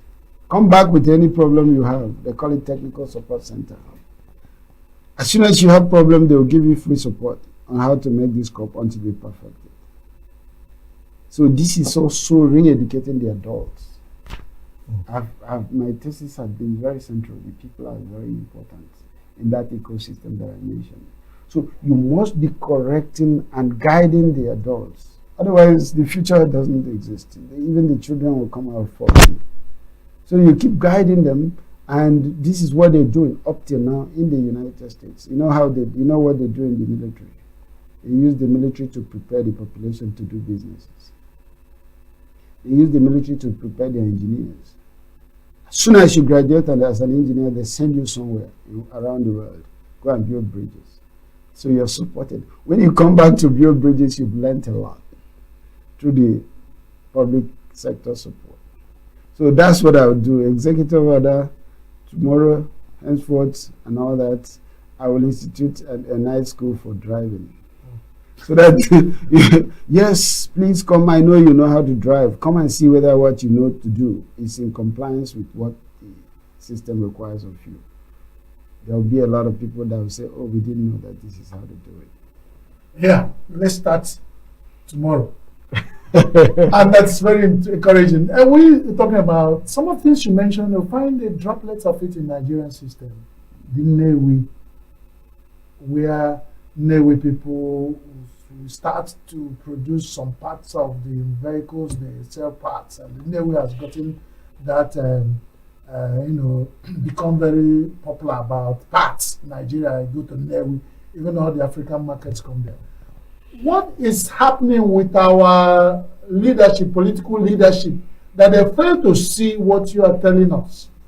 What actually baffled me is that we can import over 300 million keke being used in ENUGU alone. And nobody has thought about how to manufacture the cover of the thing they used to inflate the tire. Those plastics. Okay, thank you for that. And then we are consuming. Only. Where did we get it wrong?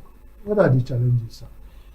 I think we got it wrong. You're talking about Ine. We come to my own hometown, actually. There is a town that is known for their metallurgical skills. And the question is, why are they not producing all the hoes and all the spade, all the shovel spades that we need in the state? Why is anybody else doing it? They've been doing it traditionally from ancient times and know how to do it. They can even make guns.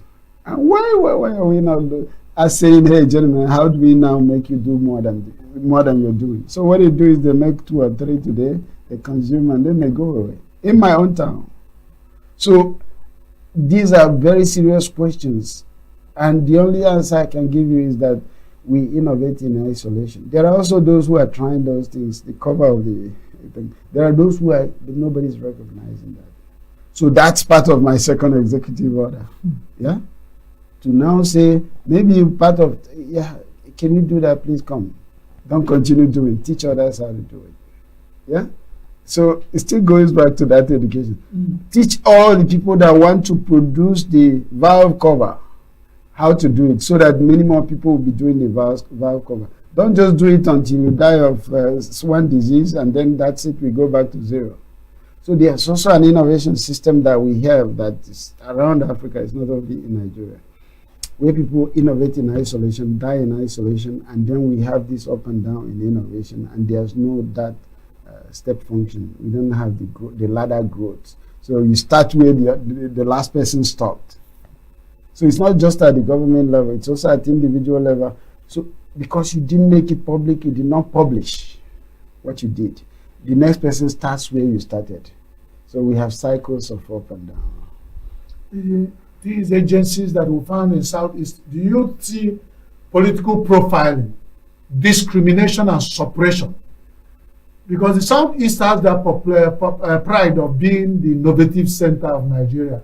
Do you see over time that the population, the suppression by the government and power and the Southeast profile has made sure that these places like Proda, when we were growing up, there were places like Nipoda or Nitreda, or so all those names that exist in Southeast are just there existing by name, and nobody is actually making sure they take them through the process and then get to the product. Well, you went to the core of human nature. Sabotage and all that is very human, even among brothers. The point I'll make there is that it's a fight that life is a battlefield. Yeah? If you don't battle, they'll kill you. Oh. Anywhere you are, even if you are not even among the Northerners, among the Westerners, among the Easterners, it's a battlefield. So what I would say is that it's a question that I also ask myself. Why didn't you fight out this? Why don't you focus, knowing that this is the linchpin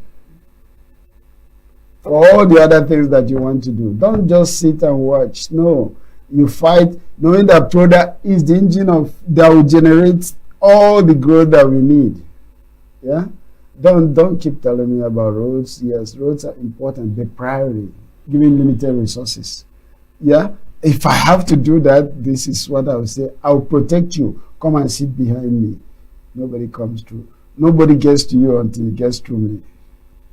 So many countries that do these things, if you know where they go and hide them and how they protect them, you will see the fault in our own cases. But the question that you asked, why don't our leaders say it? Maybe we need to bring it to their attention. Okay, you mentioned battlefield. You also talked about fighting, which brings me to insecurity that we are facing as a nation. And we know the challenges this have cost us so far. You mentioned an integral part education plays, to boost the economy. And that's one of the things insecurity currently is also sabotaging. We talked about Boko Haram and the fight against education. Now, just the recent attack on schools, fighting against education again, kidnapping of mass students. Many teachers, recently in the news, Brunei teachers are scared of going back to their classes. And this is just one out of the many northern schools where teachers and schools are scared to open. How can we use security to bring back economy development in our country? Well, if you listen to, I always talk about the best practices. If you listen to the United States, sometimes they talk about war-driven growth. Sometimes they start a war to drive growth. But if you also go back to their history a little bit, you talk about the Wild Wild West. If you're talking of sabotage, they were open killers. Going around, you have your cattle or ranch and all, they come and kill off anything that's living as a human being and take over your ranch. And how they wiped out the Spaniards out of Florida, California, and all that. Yeah. So it's no history.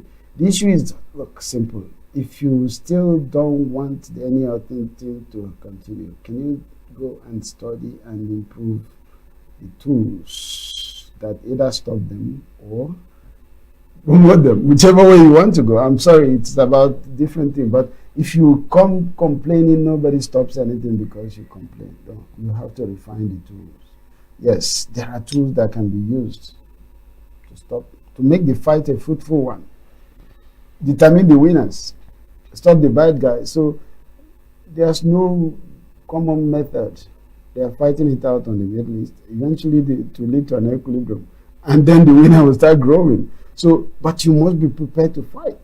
Life is a battlefield. Yeah. Prof, you talked about technology and knowledge linkages. Some of the countries we look at as positive examples, like China, Japan, Malaysia, even down here in Rwanda, even South Africa. I think the SMA system with proper knowledge linkages has helped a great deal. But like in ENUGU here, the SMEs, they don't have a vertical integration and they have poor linkages. It's up to 68.4, do not subcontract. So I want to ask, is it that our policies are failing, or we just declare industrial parks without creating the requisite knowledge linkages to support them? I always like to use local examples, and it's advisory in nature. Yeah. When I was coming to ENUGU, I saw a place they called Mechanic Village. Is it something they're building? And my first question is, have you gone to study the previous Mechanic Village in ENUGU State before you build a new one? So you know why they're either succeeding or failing. I'm not saying they failed or all that. Jiriba, that's the only about Jiriba local government. That's about the only industrial activity taking place. But go and see it. That's the only hub where you have a That's the only place you have a little bit of industrial activity. So why don't you go and see it and tell me what you learned from what is happening there? Because it's the same people that you're bringing over to your new activity. So it's about the isolation of activities. Don't ever do things in isolation because it's an ecosystem. They're all linked in a way, They are ricocheted. Let me use your word at the beginning. Yes, it's like you're weaving a sweater. Oh, the line, one thread can bring everything down. So can you go and see how the threads are linked? So that still repeats my point that, look, the absence of those studies kills a lot. Don't just lay blocks and then draw all these things everywhere and then the declarative policy you talked about. The declaration. Sound political talk. Exactly. Show me what you learned from the previous activities. And lessons are not always positive. You learned why things are bad. So you correct it in the current activity. Or you learn what is good and you repeat it in current activity. It is always important. Anywhere we talk about economy, you hear from people like the World Trade Organizations, see the central banks, and you see bilateral policies. They always come back to tell you the sound economic policy is the only way out of Nigeria. And you keep finding, like my professor will say, our people are making decisions. But whether they are making good decision or bad decision, that the making decision all the same. Now, this sound economic policy. Every second, every minute, every day, news is breaking. Events occur and there are new developments. At Signature TV, we follow these stories objectively, bringing all sides without bias, explaining the complex issues, breaking down the numbers, and investigating the issues behind the news. Anywhere and everywhere, near or far, wherever the news is, we will be there. Signature TV. News in your pocket.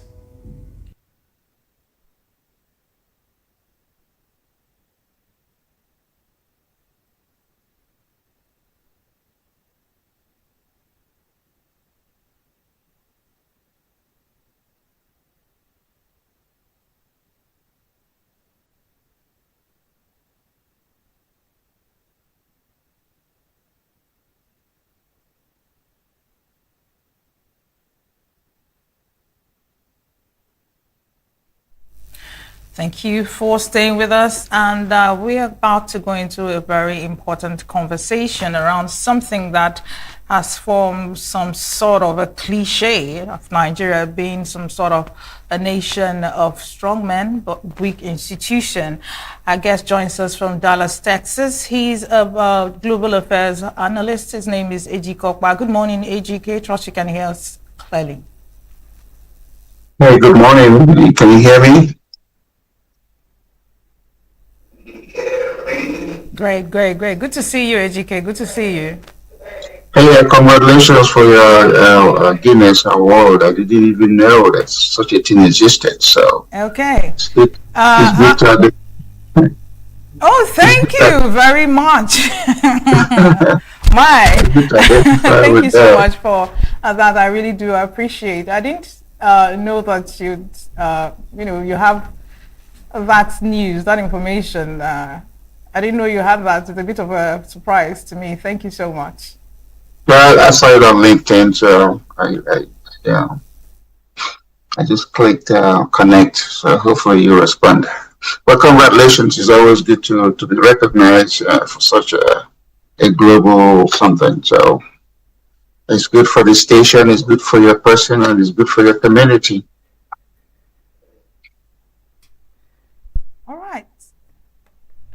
So today we are going to have a very interesting conversation around something like I described in my introduction, something that's some sort of a cliche around political conversations where people, analysts, describe Nigeria as a nation of strong individuals yet weak institutions.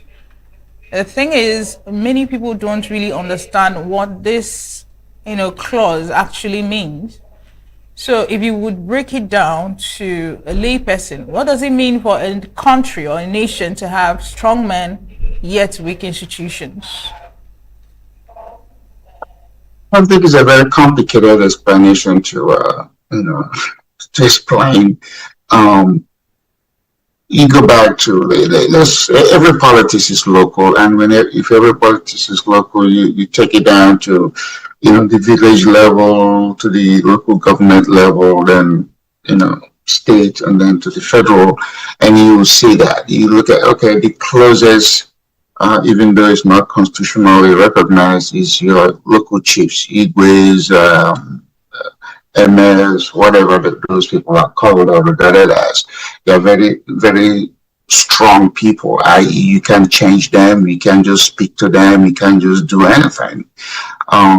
And so but there are no institutions behind them. It's not like you can question what they do, and if you question what they do, they come out and apologize, and you can remove them.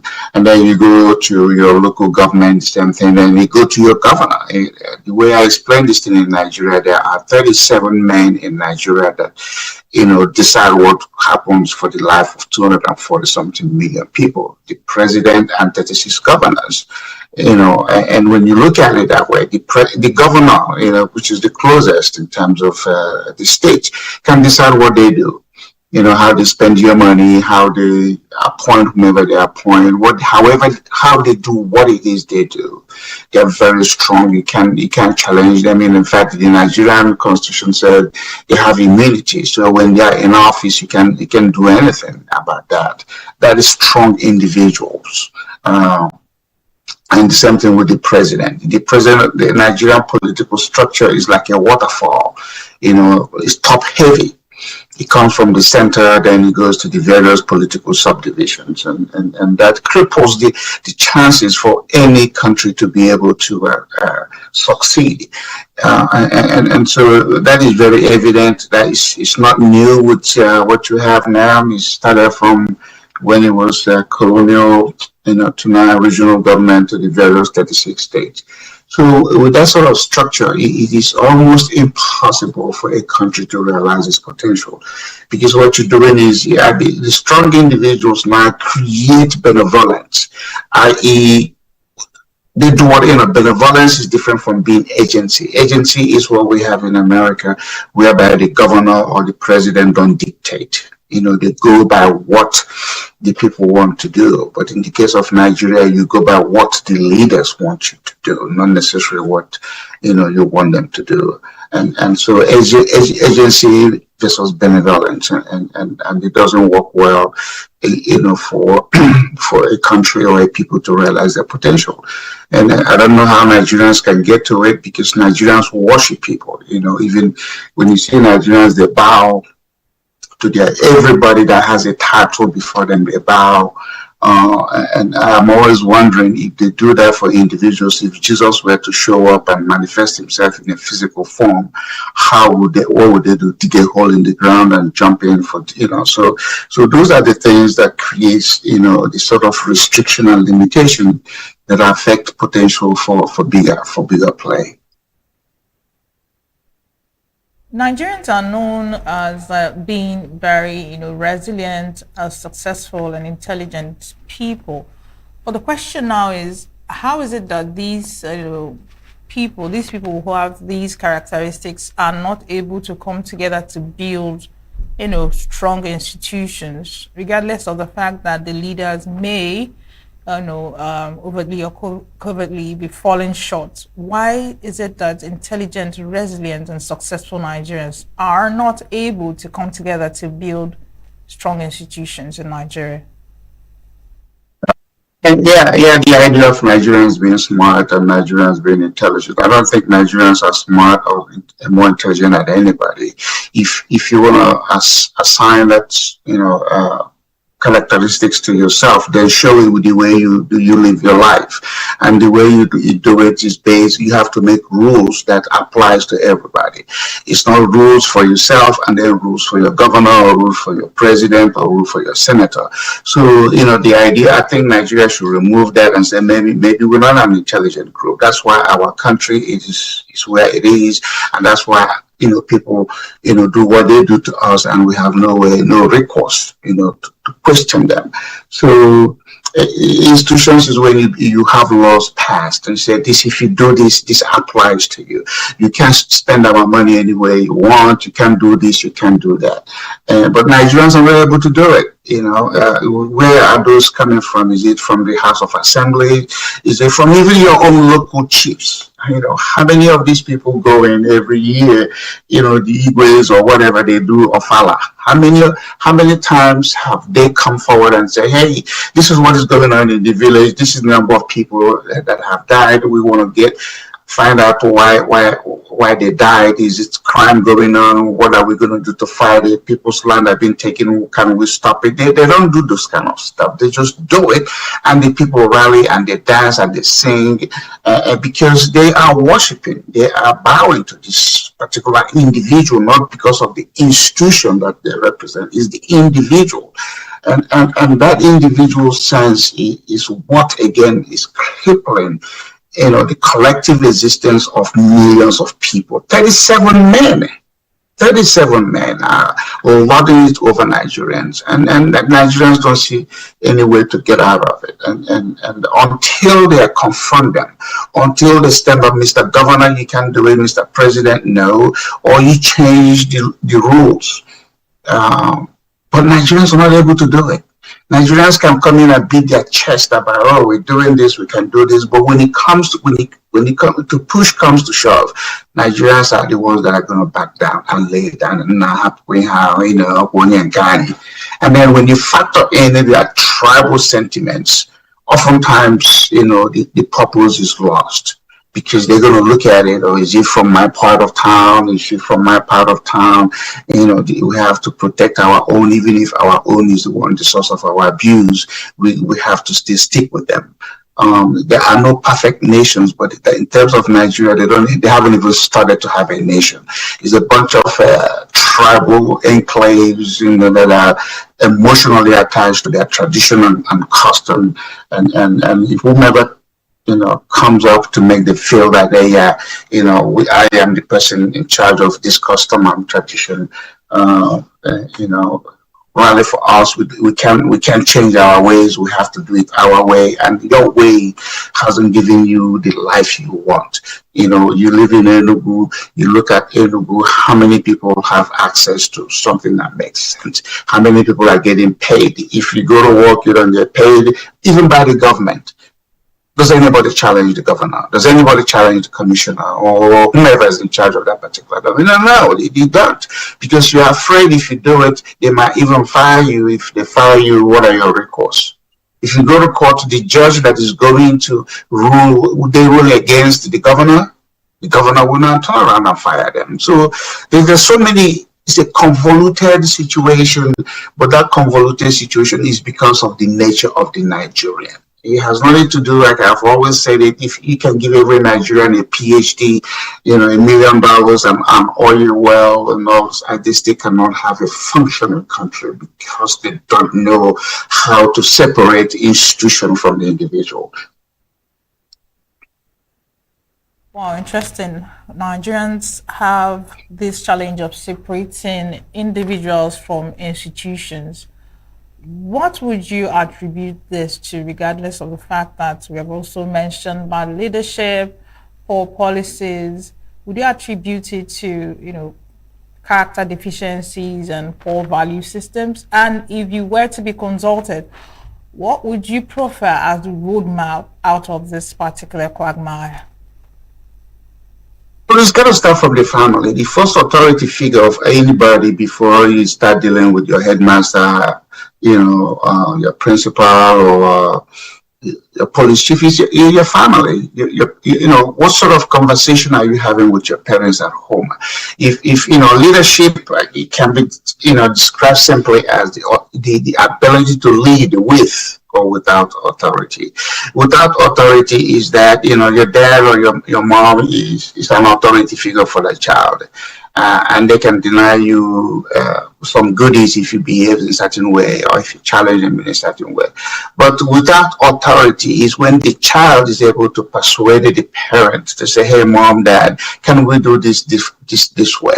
And if they agree and you keep the persistence and they said, sure, let's do it, you have provided leadership.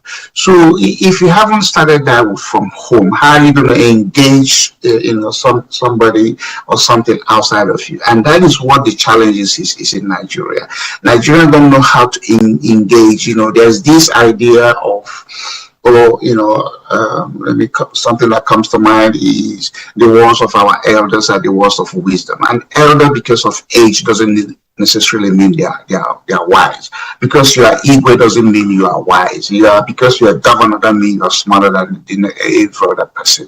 And so once we assign those value systems just because of the title they hold, all of a sudden they arrogate to themselves this power that I'm the one who's going to decide what you get and how you get it.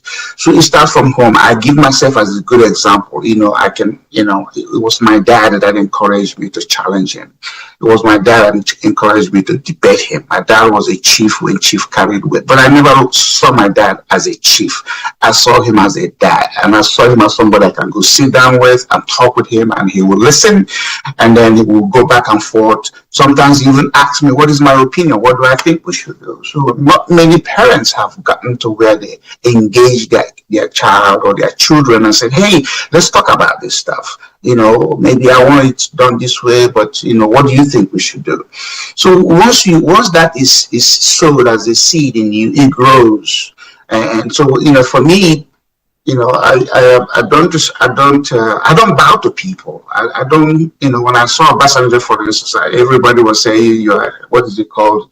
Your Excellency, Your Excellency. And I said, Mr. President, how are you doing? And he said, hey, Ejike, how come, you're not saying Your Excellency? I said, what is good about Your Excellency? I said, I think Mr. President is more honorable and classic. And he just, only you could talk that one. But that's me. And I'm not disrespectful, but I don't bow to anybody. I have named the kind of people I've met them, but I don't bow to them. I stand up, I look in their face, and I speak to them, and I ask them questions. So the individual has to be confident and as well as being, respectful. And not to be shaken because, you're talking to the Onyobo don't work with me. I'm telling you.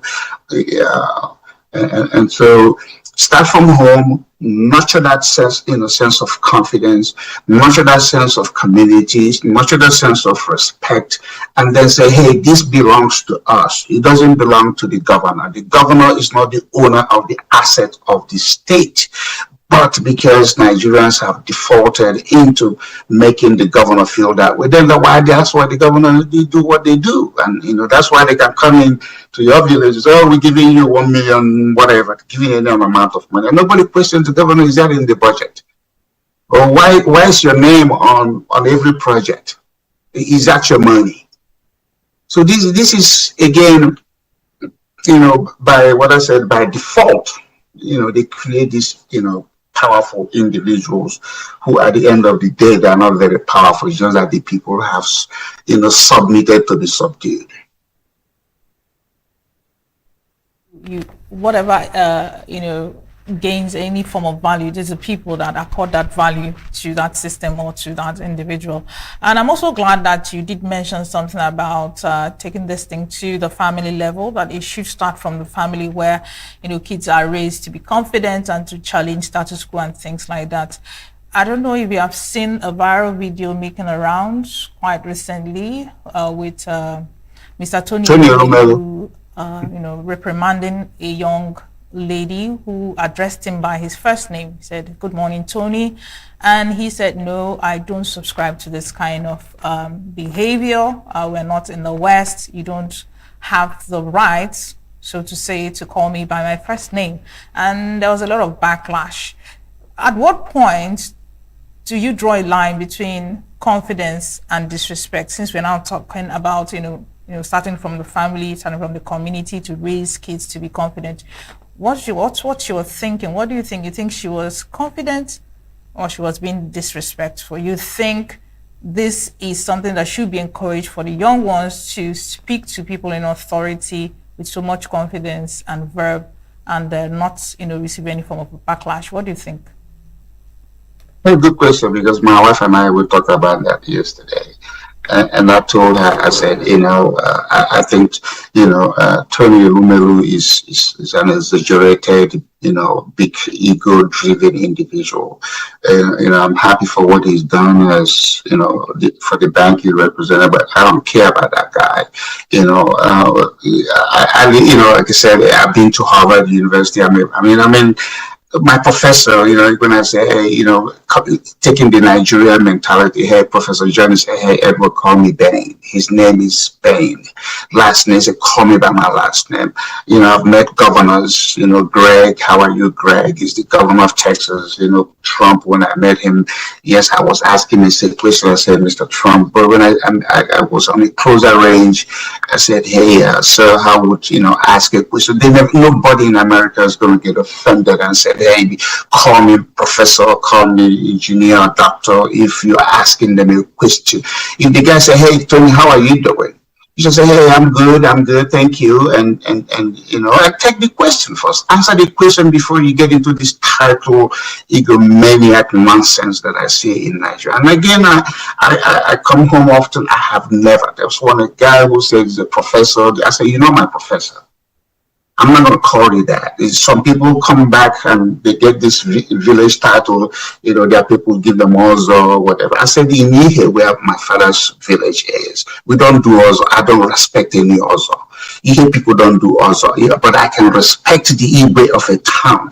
But because you have taken some other 2x4 title, from your village, and then you see me, I say, I'm not going to do it. And if that's the basis of our relationship, you move on, I move on. I've had friends, who get PhD or this, and they say, hey, I don't think, I say, if I'm in your classroom or I'm officially addressing you, fine, I can do that. But don't expect me to call you Dr. Marcos or Professor Marcos, because, those things really don't matter. But when you make it into an issue, it distracts from the purpose. It distracts from what needs to be said. So for Tony at his level to say, oh, that's a Western thing, he just showed that he's an idiot, because he behaves, he likes the Western way. But now somebody's asking him, just calling his name, and he said, oh, don't do that, that's a Western thing. He's a joke. So, and I applauded the girl that said that, and I hope she doesn't back down. She wasn't disrespectful, calling him Tony or Mr. Lumina, whatever, shouldn't matter. He didn't say, hey, mister. He didn't say, hey. If she had said, hey, then something, but if say, hey, Tony, how are you? She says, hey, I'm good. And go on and answer the question. So again, from family, do that. It's not disrespectful. I think the girl is a hero. I think the governor of Delta, said he's going to give her $500,000 and invite her to the state. This is where Nigeria needs to be headed. Forget the title. There are too many of those stuff. You see people put letters, after their name, before their name. I just want to be called Ijikota. The PhD, the doctor don't mean nothing for me. Treat me just like a human being. Remove the title. Let's be human being for once and forget the title, and then get to know each other, get to engage each other for what is important, because the title really don't mean. Look at Nigerians. When I met Jonathan in 2015 after he's left office, and I said, Mr. President, okay, you're a college professor, you happen to be a governor before you became a president. I said, was it necessary for you to be called chief professor, President Jonathan? I said, you have achieved the level of president. You don't need any of these other things behind your name. And he looked at me. He said, why? I said, how many people in their lifetime are going to be president of a country? Why do you have to embellish it? When you embellish something that is very simple, you are the joke. You don't add a doctor, professor, doctor. I see people say doctor, professor. If you're a professor, obviously it means you should have had a PhD or doctorate. Why do you have to include all of that? I'm saying is that we waste in Nigeria. There was too much time on title. At the end of the day, you look at the life Nigerians are living with all these titled men and women. Some chief, high chief, low chief, law, majesty, blah, blah, blah. At the end of the day, like one state in America, their motto is show me what you got. Let's talk a little bit about institutional reforms, because I, for one, and I believe I speak for many, we don't believe that there's no hope for Nigeria, especially as regards this particular conversation. So let's talk a little bit about institutional reforms. What would be the roadmap should Nigerians wake up and say, we want stronger institutions? What would be the way forward? The way forward is to write it into law. And the politics of Nigeria is the politics of the purse, i.e. money. Can you hear me clearly? Did you get my question? Yeah, I got your question. You're talking about what should we do? What is the roadmap? Wasn't that your question? Hello? Hello, can you hear me? All right, AGK, it seems you didn't get me the first time I asked you the question. I said, let's talk a little bit about institutional reforms, because I believe that there's always a solution to every problem. We are not perpetually, in a space or place where we cannot transform our institutions to become stronger. So if Nigerians should wake up, or we get a particular leadership that says we are ready to strengthen our institutions, what would be the roadmap? What would be your advice? Where do we start from? Okay, can you hear me? The roadmap again is I can hear you clearly. Okay, the roadmap is to go to law, not tradition, not how we have been doing it. Is the law, for instance, you can come in and limit what it is the governor. Remember, this is the politics about money, the politics of the purse.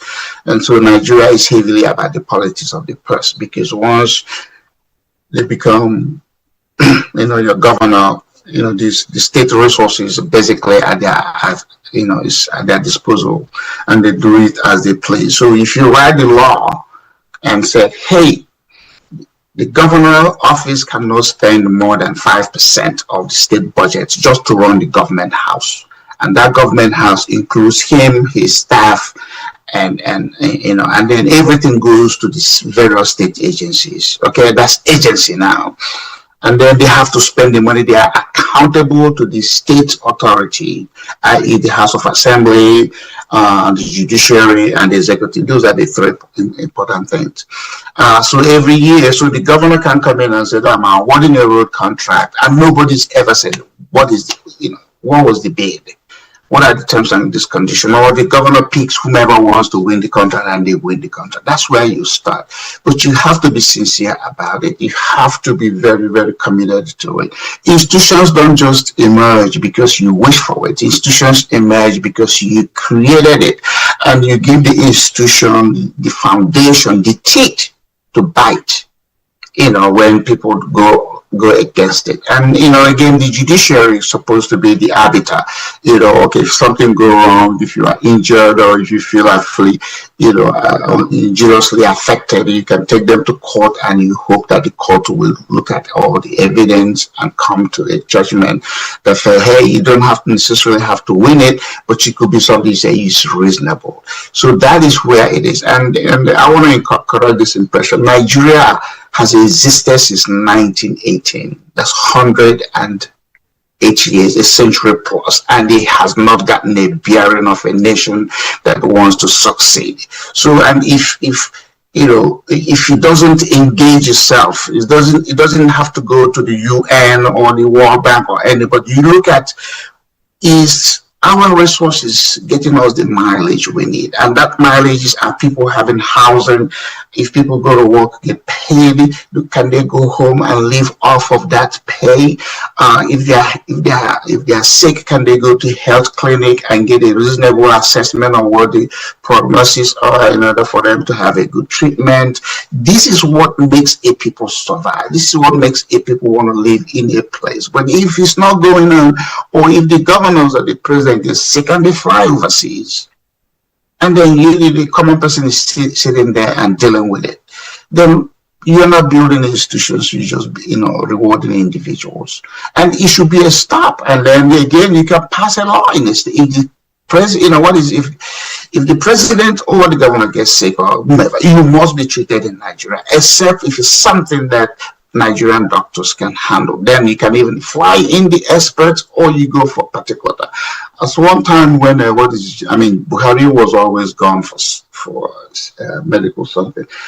Sullivan one time was gone from ENUGU as governor for months because he was sick. Come on, what's that all about? So yes, you can get better, but you gotta get better by laws. And I'm getting away from this traditional thing, this is how we've been doing it. Nigerians throw that in as if that is the ticket they need to flash before the world. No. You got to keep evolving, and you evolve by observing what other people are doing that are making their life better. America It's evolving. Even though you wrote a constitution and it's been stuck with that constitution, it keeps evolving. That's what they call administrative laws. Instead of going to amend a particular section in the constitution, you go by administrative laws. You go by issues. Nigerians don't even have issues election. They only have personal, individual elections, i.e. elect people. It's not like the ENUGU state will come in and say, okay, we're going to have to pass a law how we are governed. It's still one Nigeria under one big, umbrella, and things are not getting done properly.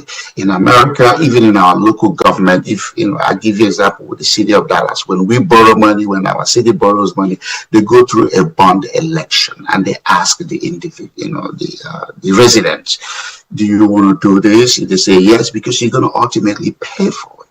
So that is what institutions requires you to do, not what individuals wants done.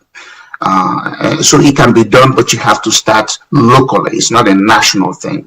Every state has to be able to now decide how they want to get governed. And I'll give you an example. For instance, in Texas, our governors don't have term limits. If they keep running and winning, they can be in office. But in other states in America, they have a term limit. Just like a president of America, you get 8 years, you out.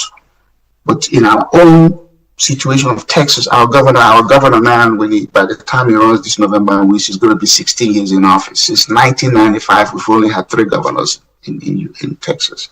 So that shows you how every state chooses to be governed and what issues matters to them. So you can do it in Nigeria, but the will has to be there. And oftentimes Nigerians have this wish, but they don't have the will. And because when you start to push for the will, then you're going to see resistance. You go in and say, why do we even have to have Igwe? What are the Igwes and all these people do? Are they bringing economic development to the villages? No, they're not. How many Igwes we said, hey, a company came in here, opened a shop, and is creating jobs for my people because of my influence or leadership. And I don't know of any that do it. They may come in there and do certain things, but it's not in a magnitude or scale to make anybody turn their head. So you got to engage them. These are your people. Remember, there's no Igbo of a town that is not native to that particular town. If you're from Nsukka, Nsukka man don't become Igbo of Abu boy here, even if you lived all your life. So engage your people. And when you engage them, you will respect, but engage them feeling that, hey, we've been doing this thing for too long, it hasn't given us any mileage. We got to change ways. And then when you do that, sometimes, you're not challenging me, because they feel threatened. Because the whole idea of them becoming Igwe or anything is that you are afraid of them. You shouldn't be afraid of your leaders, except you live in a communist country or in China. But if you live in a democracy where the will of the people, the liberty and the freedom gives you a whole lot of thinking. If you live in a constrained environment, you can become innovative. You become innovative in trying to get out of what they're doing. But if you are free to think, and you are independent of thinking, then you could see how that makes you feel. You could see trash on the street. You don't even want to wait for the government. You engage your neighborhood. Why is our streets trashed? Wow, how come we don't have parks? How come our schools are not functioning? That's what liberty and freedom makes you. But if you are in a constrained environment, you will be afraid to even ask the question because you don't know who's going to say, shut up, you are not supposed to. All right. Very interesting submission, by the way. We all know that legislation is a very strong component of, strengthening institutions. There's a recent House bill regulating NGOs. I think it has passed the second reading, is currently at the committee level. Basically, government bringing some level of oversight, on non-governmental organizations, CSOs, and of course, religious organizations. Most critics have come out to say that this is bad for democracy. If you have read through some of the stipulations of this bill, do you think this particular bill will strengthen our institutions or weaken them? Okay, I've been informed that we need to go on a short break, but please stay on the dial. We'll be back after this short commercial. Don't go anywhere. Every second, every minute, every day, news is breaking. Events occur and there are new developments. At Signature TV, we follow these stories objectively, bringing all sides without bias, explaining the complex issues, breaking down the numbers, and investigating the issues behind the news. Anywhere and everywhere, near or far, wherever the news is, we will be there. Signature TV. News in your pocket.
Every second, every minute, every day, news is breaking. Events occur and there are new developments. At Signature TV, we follow these stories objectively, bringing all sides without bias, explaining the complex issues, breaking down the numbers, and investigating the issues behind the news. Anywhere and everywhere, near or far, wherever the news is, we will be there. Signature TV. News in your pocket.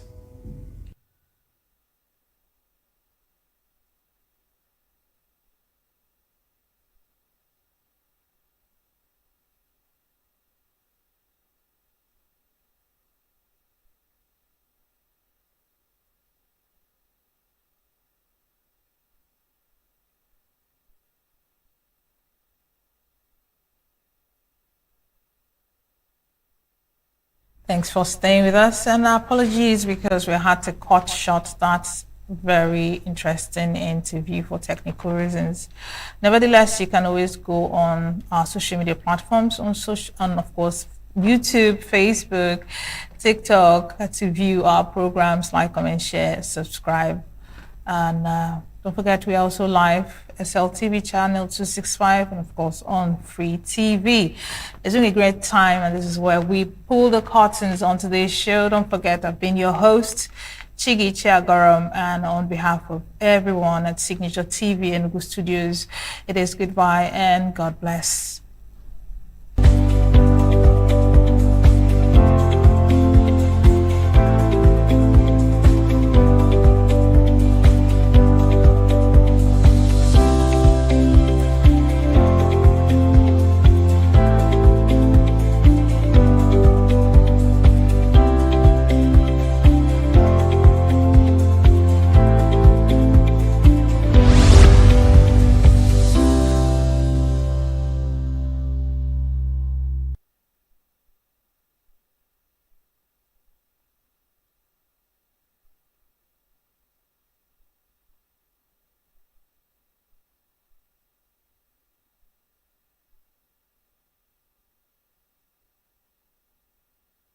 On Signature TV.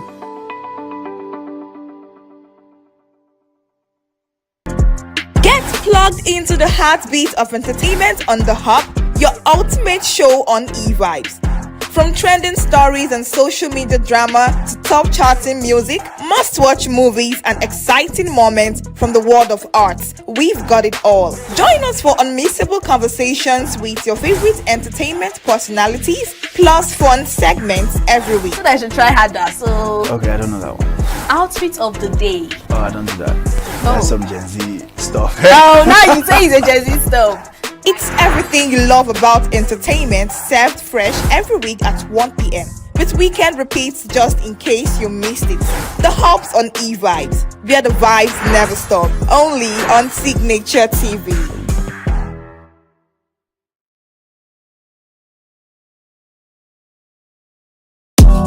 Tired of the snow? Tired of the bad TV signals? Nigeria has gone digital. Introducing Free TV, the national platform for every Nigerian. Get 100 plus channels immediately. Sports, news, and entertainment in your native language. All with clear picture quality. Whether you're in the city or the village, our satellite signal reaches every corner of 36 states from day one. No monthly subscription, just a compatible decoder and you are set. It's a national asset built for you. Take the show on the road, download the Free TV app and stream your favorite channels anywhere. Starting this May, scan to download the app or call 0700 388 7277. Free TV, digital TV for free. Brought to you by NBC. Health is more than a diagnosis. It's your lifestyle, your choices, and your future. Join us on Inside Health, your weekly deep dive into the stories, science, and solutions shaping your well-being. From expert interviews to real-life journeys of healing and hope, we cover it all. One of the complications of cancer management or treatment is they have some of them, at one point in time, you see them having anemia. Okay, so you see them at times being transfused. But at the same time, you come in with a diet. Nutrition, mental health, innovations in medicine, fitness, and everyday wellness. Whether you're managing a condition, staying informed, or just living your best life, Inside Health is your trusted guide. I'm Signaturetv, and I'll be with you every week on Inside Health. Signature TV. News in your pocket.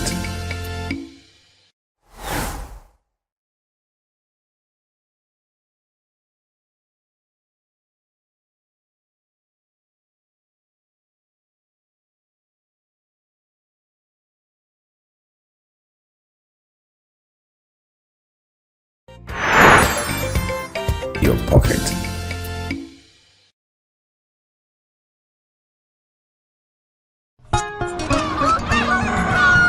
New every morning on Signature TV, we open the day for you with needed energy, information, and required vibes to shape your day. From sizzling snippets of stories in various areas of life to intriguing conversations with net worth guests. When you have people who have no track record becoming your leaders, you have a problem. There is no outstanding gratuity when Obi took over from me. I left, in all the accounts of Anambra State, 13.8 billion for him. Your day cannot be complete without Signature Morning on weekdays and Signature New Day on weekends. There is no better way to start your day except Signature Morning and Signature New Day every day on Signature TV.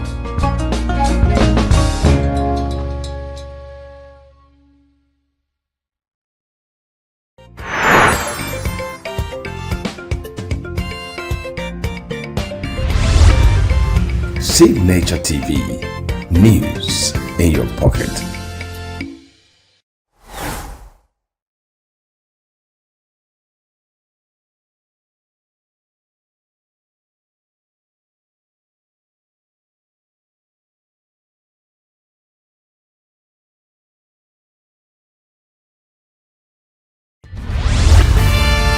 We are local. International communities observing Where the main market is in chaos. People are... We are national. support of this motion as amended, say aye. Aye. We have taken this vote by default. We are international. Israeli airstrikes. Donald Trump left us the worst unemployment.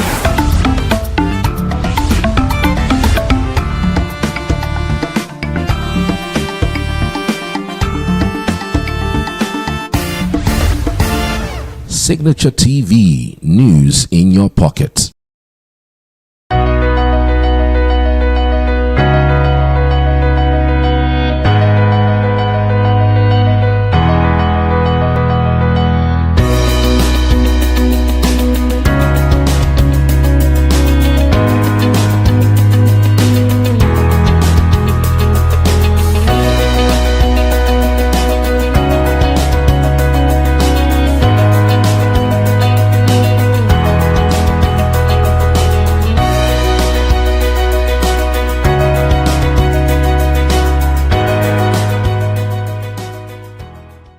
Welcome once again to the Sage.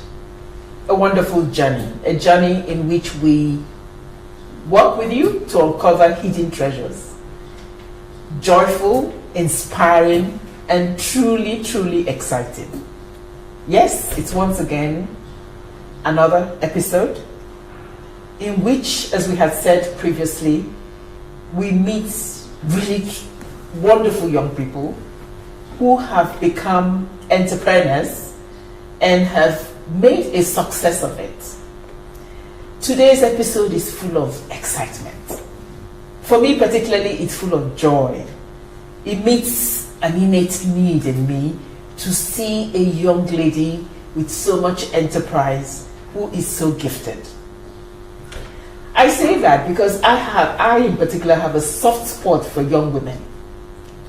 I feel young people in our country and in many parts of the world are more burdened, more handicapped by the fact that they lack jobs and therefore lack a viable means of empowerment, economic empowerment. But this is really, really acute for young women.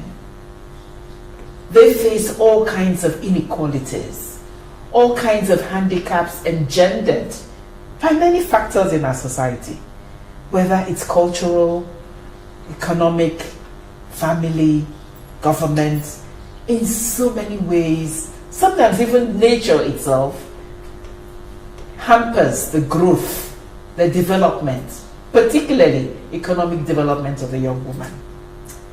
And so we have a shining example to share with you today. A woman, a young woman who never fails to inspire me.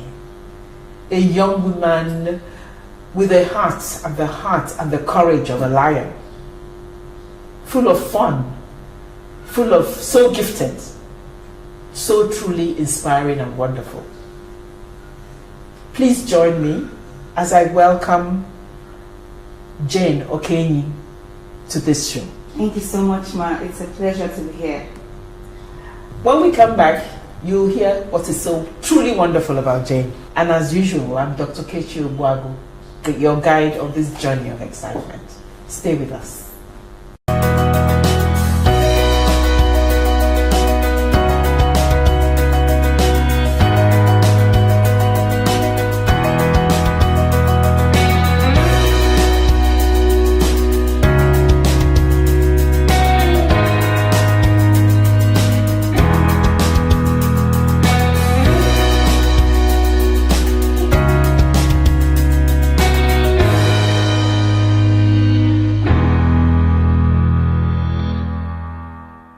Welcome once again to the Sage. My dear, tell us a little about yourself. Okay. My name is Okenyi Jane Ijoma. I'm from Abia State, Nigeria. I'm an Igbo girl. Okay, and I hail from Akano Item local government in Abia State.